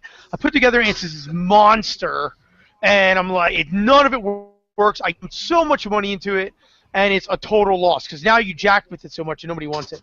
Just if you really want an AR-10 that shoots 1,000 yards, go buy a SCAR 17S, put the least of vortex on it, and get some match ammo. You're going to make the money in the ammo. The ammunition is going to give you those groups that are small enough to be able to hit that far, and the BCs, and all the external ballistics for you to hit that far, and the group sizes. So the ammo and the glass are huge, and I wouldn't mess around with building one. I would just get a SCAR 17S, even though it's not an AR. But I mean, there are some good ARs out there too as well. Like there are some. I don't know. I wouldn't get a Reaper because I'd want it to work. But I would just get a good quality. Daniel Defense makes an AR-10, I think. Yeah, what are the LaRue ones? I know the LaRue OBR. Yeah, an OBR. Yeah, I just shot a LMT. As I said, I just shot a LMT 308 modular weapon system, and they've got the 20-inch 5R barrel in that thing. Yeah. And you can shoot that thing. We shot that thing all day long at 900 yards. Just because that was the extent range. There's no doubt in my mind that thing's got the legs to go out to 1,000 yards. I mean, for years on the Marine Corps team, we shot the Mark, as it was the M14 at 1,000 yards with iron sights. We've got the Mark 14 Mod Zeros that we had the first phase before they came out, before we started shooting the barrels. Those things, once you tune the barrel nut on the front, those things will shoot all day long at 1,000 yards. We're trying to build a 1,000-yard gun in AR-10. No, it's a Mark 14, and then there's Mod 0 and Mod 1 and Mod 2. But yeah, Knight's Armament knows what they're doing too. Yeah, Mark 11. The Knight's Armament, the M110. But by the time you end up building the thing, it's too freaking complicated. You know, there's too many variables involved there. The farther you go out, the more variables you're involved in, and like Peter said, your money is really going to be made on your ammo. I've taken some bolt rifles. I think Reed and we've talked about that before. Something millimeter mag. I've taken some bolt guns before that people said just absolutely wouldn't shoot, and I tuned the ammo for it, and they were just dingers at 1,000 yards. But as far as, you know, like one of the benefits of building one certainly is you're going to get the aesthetic and the feel and the features that you're going to want in your final product. But if you are dead set, like if you want to do 1,000 yards, buy high end from someone. Yeah. But if you do want to build one, I would say barrel, glass, and then reloading supplies for that caliber, so you can build a round specifically that's going to shoot the best for that gun. Right. That's where how I started. you're That's where I have started to build changing it. accuracy in my bolt gun. Was when I started loading. And then Hello? And then specifically with that barrel, you're going to want to get a bolt that matches that barrel. You're going to want that bolt to be squared up and true to that barrel. Otherwise, you're just wasting your time. Buy it and modify the aesthetics if you want, and leave the guts the way it is. Lewis, like I said, Lewis Machine and Tool. Who makes the OBR? LaRue. You mentioned Knight's Armament. All of them. Who else? Daniel Defense. Daniel Defense. Yeah, I don't know if they do a 308. I don't know either. I think they're coming out. I didn't see one on their webpage. Does Novinsky do it? Noveski does one. I know that's really good. I know that my buddy's got one. That's awesome. I just finished shooting a bunch of rounds with a Novinsky suppressed, and man, that thing was sweet. It was like shooting an air gun. There's a lot of companies out there doing fully automatic air gun. The thing was awesome. And then the question was, they cost how much each? It's like, no, that's okay. We're going to stick with what we got. Yeah. All right, let's move on to the next one, guys. Steve writes in, couple of comments on your SBR show. Another option to build an SBR is to shorten an existing barrel once the stamp arrives. It says Form 1s for silencers only require the length and caliber. No plans or other documentation is required. Material should be less than $100. It says my 9mm Form 1 silencer will require about $50 in materials. It says a good resource for home builds is the Silencer Smithing Forum on Silencer Talk. Free stamp collecting is fun, but not as cool when you e-file and do not get an actual stamp on your approved form before e-file rocks. So, have any of you guys thought about building a silencer and doing a Form 1 now that they're you can e-file on them and there's like what, a 30-day turnaround window? Yep, definitely. I actually thought about not necessarily building one from scratch, but taking those ones that they'll put on you. It's like the oil can one too that like is because they sell the trap adapters that don't really work that well or whatever, and then they sell the one that covers up the back of it that works a lot better. So like to make something like that, it's just like two concentric threads. That has occurred to me to do something like that, but not to actually build like a can. Like if a 9mm can that you're gonna put on a rifle, maybe that's easier. But like I mean the quality and the materials they use in the baffles for some of these like AAC or Silencer Co. I mean, we're talking. It's not that expensive for those cans. You know, it's $600-700. I mean, just sacrifice something. I mean, really, how bad do you want it? Well, I mean, it's the same $200 in the stamp. Talk about less than $100 in materials, but you know, really, how long is it going to last with heavy use? I mean, it's you get what you pay for, and there's what it is. So if that's what you got, and that's all the money you have, and you want to do it, just know that's the quality that you're going to get. But my Osprey, I'm going to give it to my grandchild. Right. Well, you know, and I think really, if your issue is I don't want to wait a year, sure, but you know, like I'm with Peter on this. Anybody else got an opinion? I Form 1'd this AK SBR last month, or the 2 months ago, and I got the stamp last month in 21 calendar days, which is insane. So yeah, Steve's right. E-file rocks. Yeah, I hate e-power you. rocks. Yeah, this AK pistol, it was a Draco Romanian, and I just had to drill out the holes for the underfolder stock and attach it, and it's a sweet little package now. But 21 days, unbelievable. I think I rode that wave to the peak because my friend just got one and it was 30 days. So I think it Getting kind of longer. got swamped there. Well, I'm at 30 days and I haven't heard back, so. Yeah, well, Should they be were hearing they were something shut real down soon. for virus detection today, so maybe tomorrow. All right. So the next one is from 2K4 Ranger. Says, hi, I was wondering if you have any opinions or experience on the new DPMS Gen 2 line of ARs. I would love to get a 308 AR for deer hunting, and the Gen 2 Hunter seems like what I want. But since it's DPMS and such a new design, I'm not so sure about it. As always, awesome podcast. Can't wait till the next release. Guys, DPMS, what do you think? Well, he just says deer hunting, and this is about the apocalypse. So if you want to deer hunt with it, it's fine. The worst that will happen is it doesn't work, and the deer goes away. And you continue on with your life. Now, if it's the apocalypse, I would say no. Yeah. If you absolutely had to rely on it, Peter says no. I don't talk about things that I've never put hands on myself, and I've never used a DPMS. I've used one, and the one that I used has the only distinguishing feature being the only weapon I've ever sold. Huh. I mean, I've I used sold them. a twist pistol. They're jankety. They're super jankety, and they're a low price point, and it's tempting. And that's the one thing I've learned, because this summer I traveled the country trying to sell my kits to everybody, and I went to probably like 60 different companies. I covered I went from here all the way up to, drove all the way up through Missouri to Iowa, all the way to New Jersey, and then down the East Coast back through Florida and Georgia, and then back Louisiana out to Arizona and back. So I've been to POF, I've been to LMT, I've been to all these, even a ton of them. Rock River Arms, the list goes on and on and on and on and on.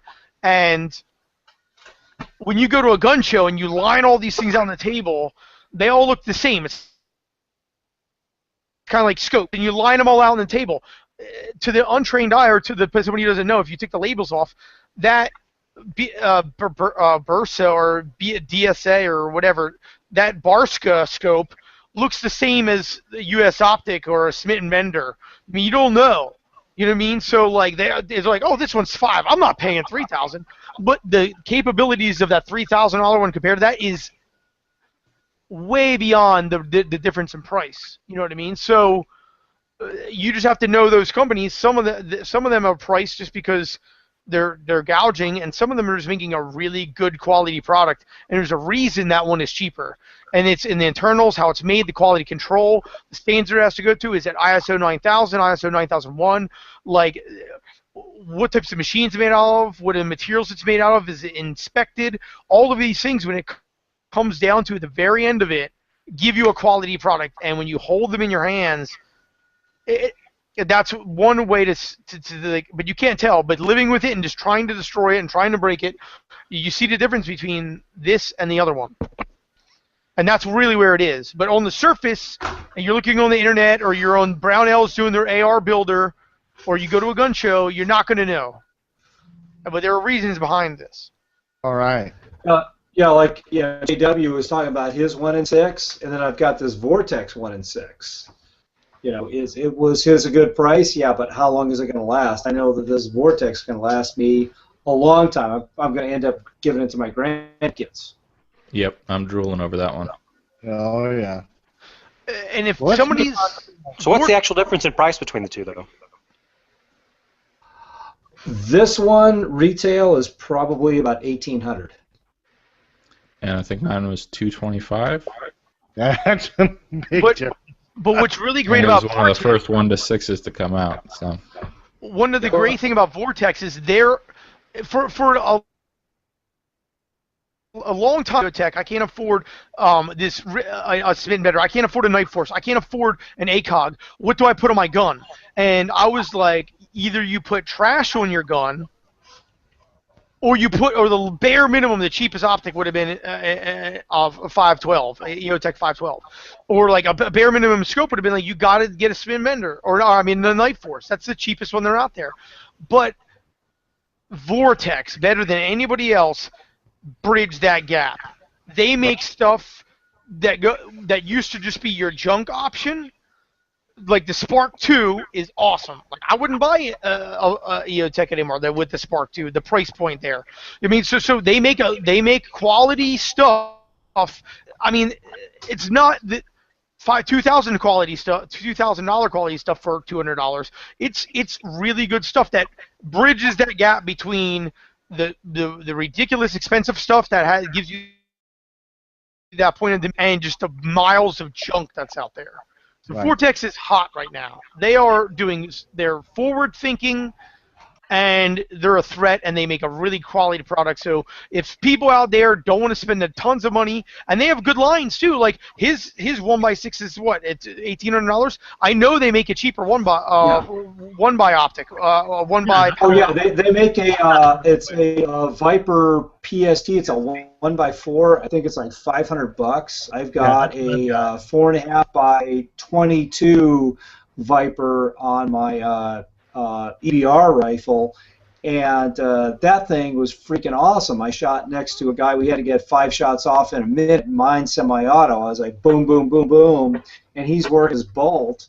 And he had a Night Force. He went through my Vortex Viper, and he goes, I wasted my money. I wasted $2,000 Yep. because the quality on that Vortex is just outstanding. It is Vortex. When you buy a Vortex, you're getting what it's worth. Some firearms manufacturer optics or even other things, like it's kind of like okay, you've been buying Fords your whole life, and you finally get in a Toyota, and you're like, what was I wasting my money on? This is ridiculous. Why would I buy an American car when I have this? Or maybe that's not a good example because some people like that. But for example, you're paying to have the words H, the letter and symbol, and K on it. All right. That's cost you $1,000, and then you get a $600 worth of gun on top of it. But it says HK on it, so that's where it is. And then a lot of these companies have that. Like Night Force is starting to be like that. I used to drink Night Force Kool-Aid like crazy, but they rested on their laurels, and they're I don't blame them. Their demand went way up, and so your price goes up too. I get it, but Vortex is you're getting what you're paying for. Yep. And you're getting a lifetime warranty, which is incredible. Yeah, what I really like about Vortex too is just the customer service. You call, they're always there. Whenever I've called, I've always gotten a lot. Whatever question I was asking, somebody was always there. Night Force, it's like, we'll call you back. Right. Yeah. I picked up my Razor 5-20 from Sniper's Hide, and I had no qualms about picking up a used Vortex because if there's something wrong with it, send it back to them. All right. Well, listen, we're going to move on to the next piece of feedback here. Chad W. writes in. He says, read Anthony and that other guy. I listened to the last... Hey, I got named. That's awesome. What is that? Great info for those beginners. I did mine on a Form 1, and it was super easy. When I sent the paperwork off as an individual, not a trust, it took 30 days from when I sent it in until the stamped signed paperwork was sent back in my hand back in the George W. days. One of my suppressors on a Form 4, a month later took 35 days. I have Form 1 to the suppressor for a 9mm also. It is a little more complicated in that you have to give it a serial number, overall length, and caliber. It says you do not need to set plans on the type of internals or plan on using just length and caliber. You cannot do anything on it until the stamp is returned, approved, only planning. You must also engrave it with manufacturer name, caliber, serial number, and model, if you give it a model number on the Form 1. It says if you do a show on manufacturing your own suppressors, I might be interested in helping out. Thanks, Chad. So a month back in the George W. days. Oh, how the times have changed. So Kiki writes in, he says, hey guys, you need to do a show on AR-15. 9mm carbines. So they're fun as hell and train at half the cost. I have an MP-15 converted to shoot 9mm with a CMMG upper. Lots of fun, able to shoot indoor ranges that don't allow rifle calibers. Hey, who's got a carbine? I actually was going to mention that at some point in time, but I felt like I was talking too much. Everybody's into the 300 blackout, which is like, oh, 300 blackout, it's so awesome, blah, blah. My 9mm Osprey on my Glock is ninja quiet. Ninja quiet. I could blow, well, I could shoot myself in the knee right now, and you guys wouldn't really know what happened over there. Like, it's so quiet compared to any 300 blackout I heard. And the juice to squeeze is if you have a 9mm upper and you SBR it to 5 inches, you're going to get that same velocity out there. So it's going to be subsonic. Thread in a concentric can that's like 8 inches, and you could have a short little gun that's in essence only, well, it's 5 and 8, that's 13-inch barrel, and overall from there, and you could use 9mm magazines that would go in your Glock, and the cost per 9mm compared to 300 blackout is so much cheaper. Now, granted, you do lose bullet weight, and you do lose the ballistic coefficient, so it's not, you know, apples to apples. But I'll probably never get a 300 blackout. I will always get. In lieu, I'm going to build from somebody else's AR I saw. That I'm like, that is the way to do it. A 9mm AR upper, throw in a concentric can, and just rage. You're going to be ninja quiet. It's going to be super light, and 9mm everywhere. In essence, you would only have to carry one ammo. You could have a 9mm sidearm and this 9mm thing, and just go rage. Now, obviously, you're limited with range at that point, but it is a pretty cool option, I think. I mean, it's 100 yards, maybe 150, 200 if you're really out there. But I mean, yeah, the 9mm uppers are really cool, and that may be another upper you want to just throw in your bag in lieu of something else, you know. And just have that magwell insert with you. Exactly, you can do that. Take the 9 mags. Yeah. Yeah, especially if they had one that took like a long Glock mag or something. They do. Yeah, there's at least 2 of them that I know of. Yeah. Well, the one that I know of is the Lone Wolf Distributors actually has a purpose-built lower that's all Glock. The thing that me I like is that, you know, I'm a big 357 SIG fan, so just to have, you know, the lower that'll take those 40 mags and then an upper that's 357 SIG is enough for me to get it. Not that that's an effective. Well, you can't really suppress it. I mean, you could suppress it, but you're gonna get that crack with either 40 or. Yeah. Especially if get a subsonic round at 357 SIG. So I mean, you know, that's just because I like the caliber, not because I think it's any more effective than anything else. I hope Kiki was listening, because there was your 9mm AR-15 episode right there. Yeah. Oh crap. Sorry. Well, we'll have to do a carbine episode at some point. Yeah, I went down the MP5 route instead. Now, did you get a MP5 with giggle switch, or was it like one of those conversions? No. I mean, they have those collapsible stocks that go like, you know, all the way in, and since the 9mm doesn't need the butt stock, you could either do a folding stock with a 5-inch barrel. The whole thing would be like this big, and you'd take the suppressor off, and you could throw it in a backpack.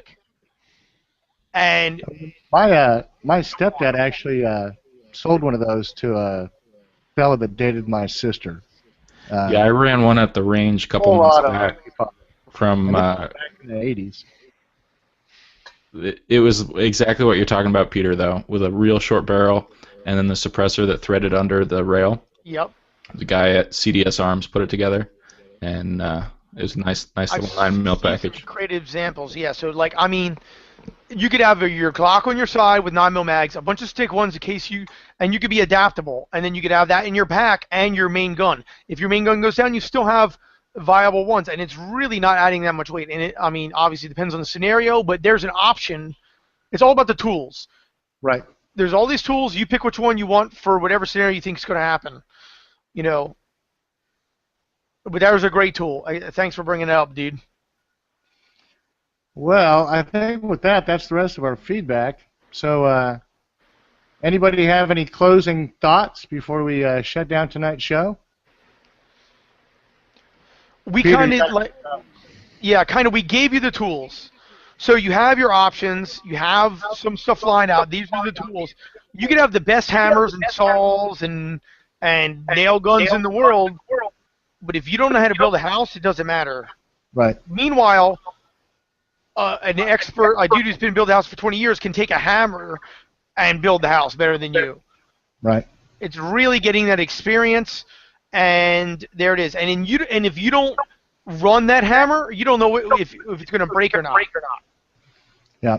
And, that goes to Sam's point, really, if you don't have the skills, no matter how good your gear is, no matter how good your plan is, it's not going to work for you. So, you guys whatever it is, like looking at the big picture of survival, it is the AR-15 podcast, this is the Firearms Radio Network, but when we're talking about a survival situation, I've taught observation and survival skills.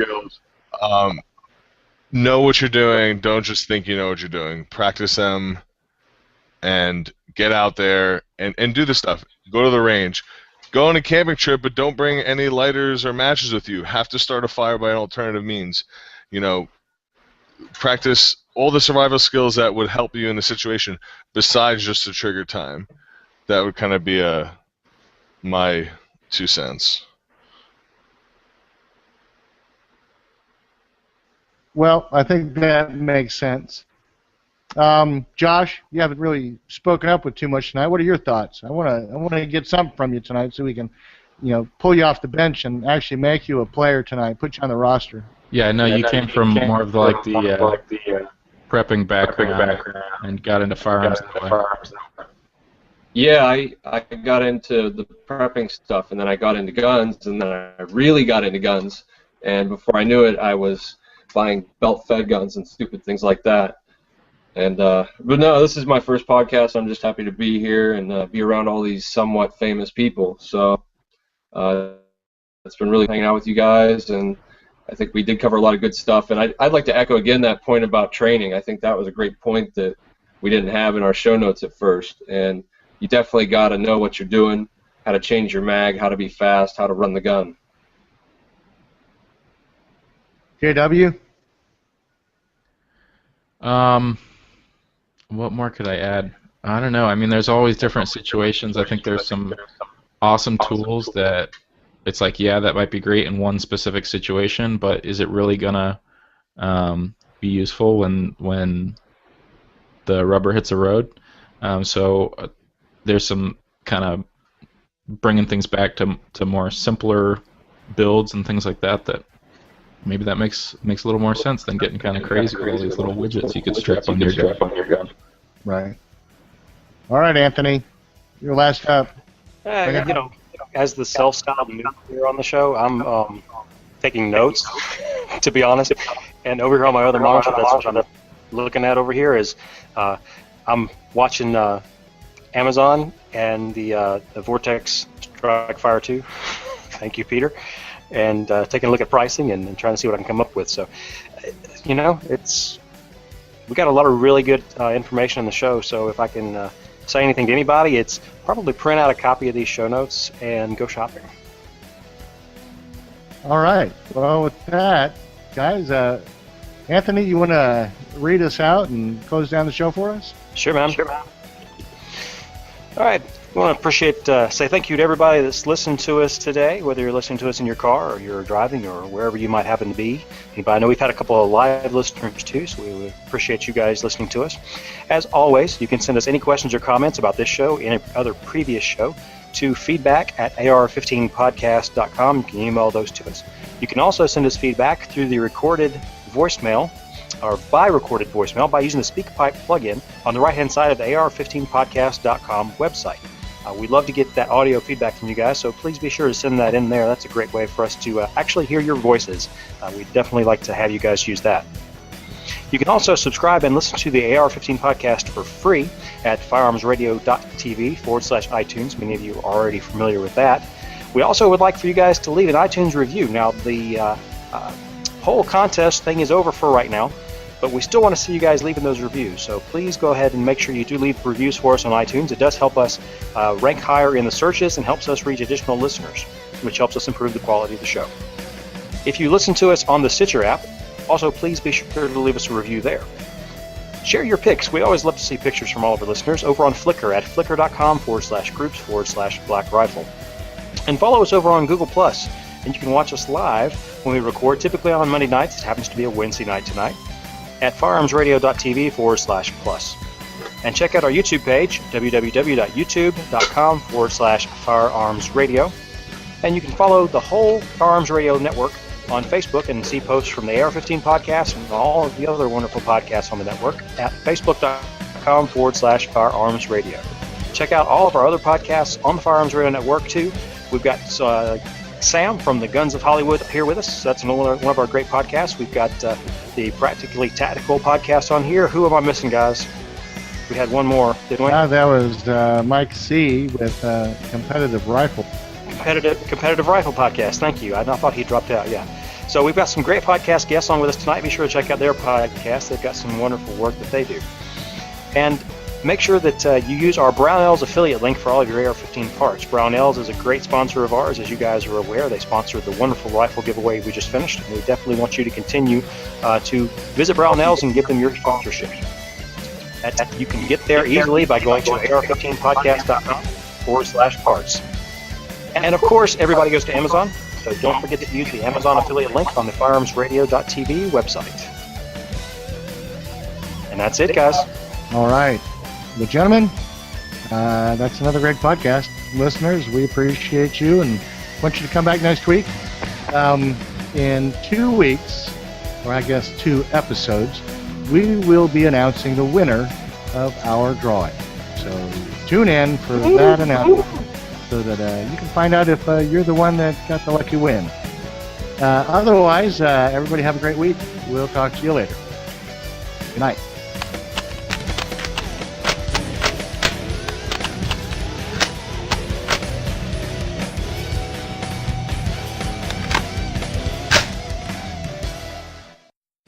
This has been a production of the Firearms Radio Network. You can find more information at firearmsradio.tv.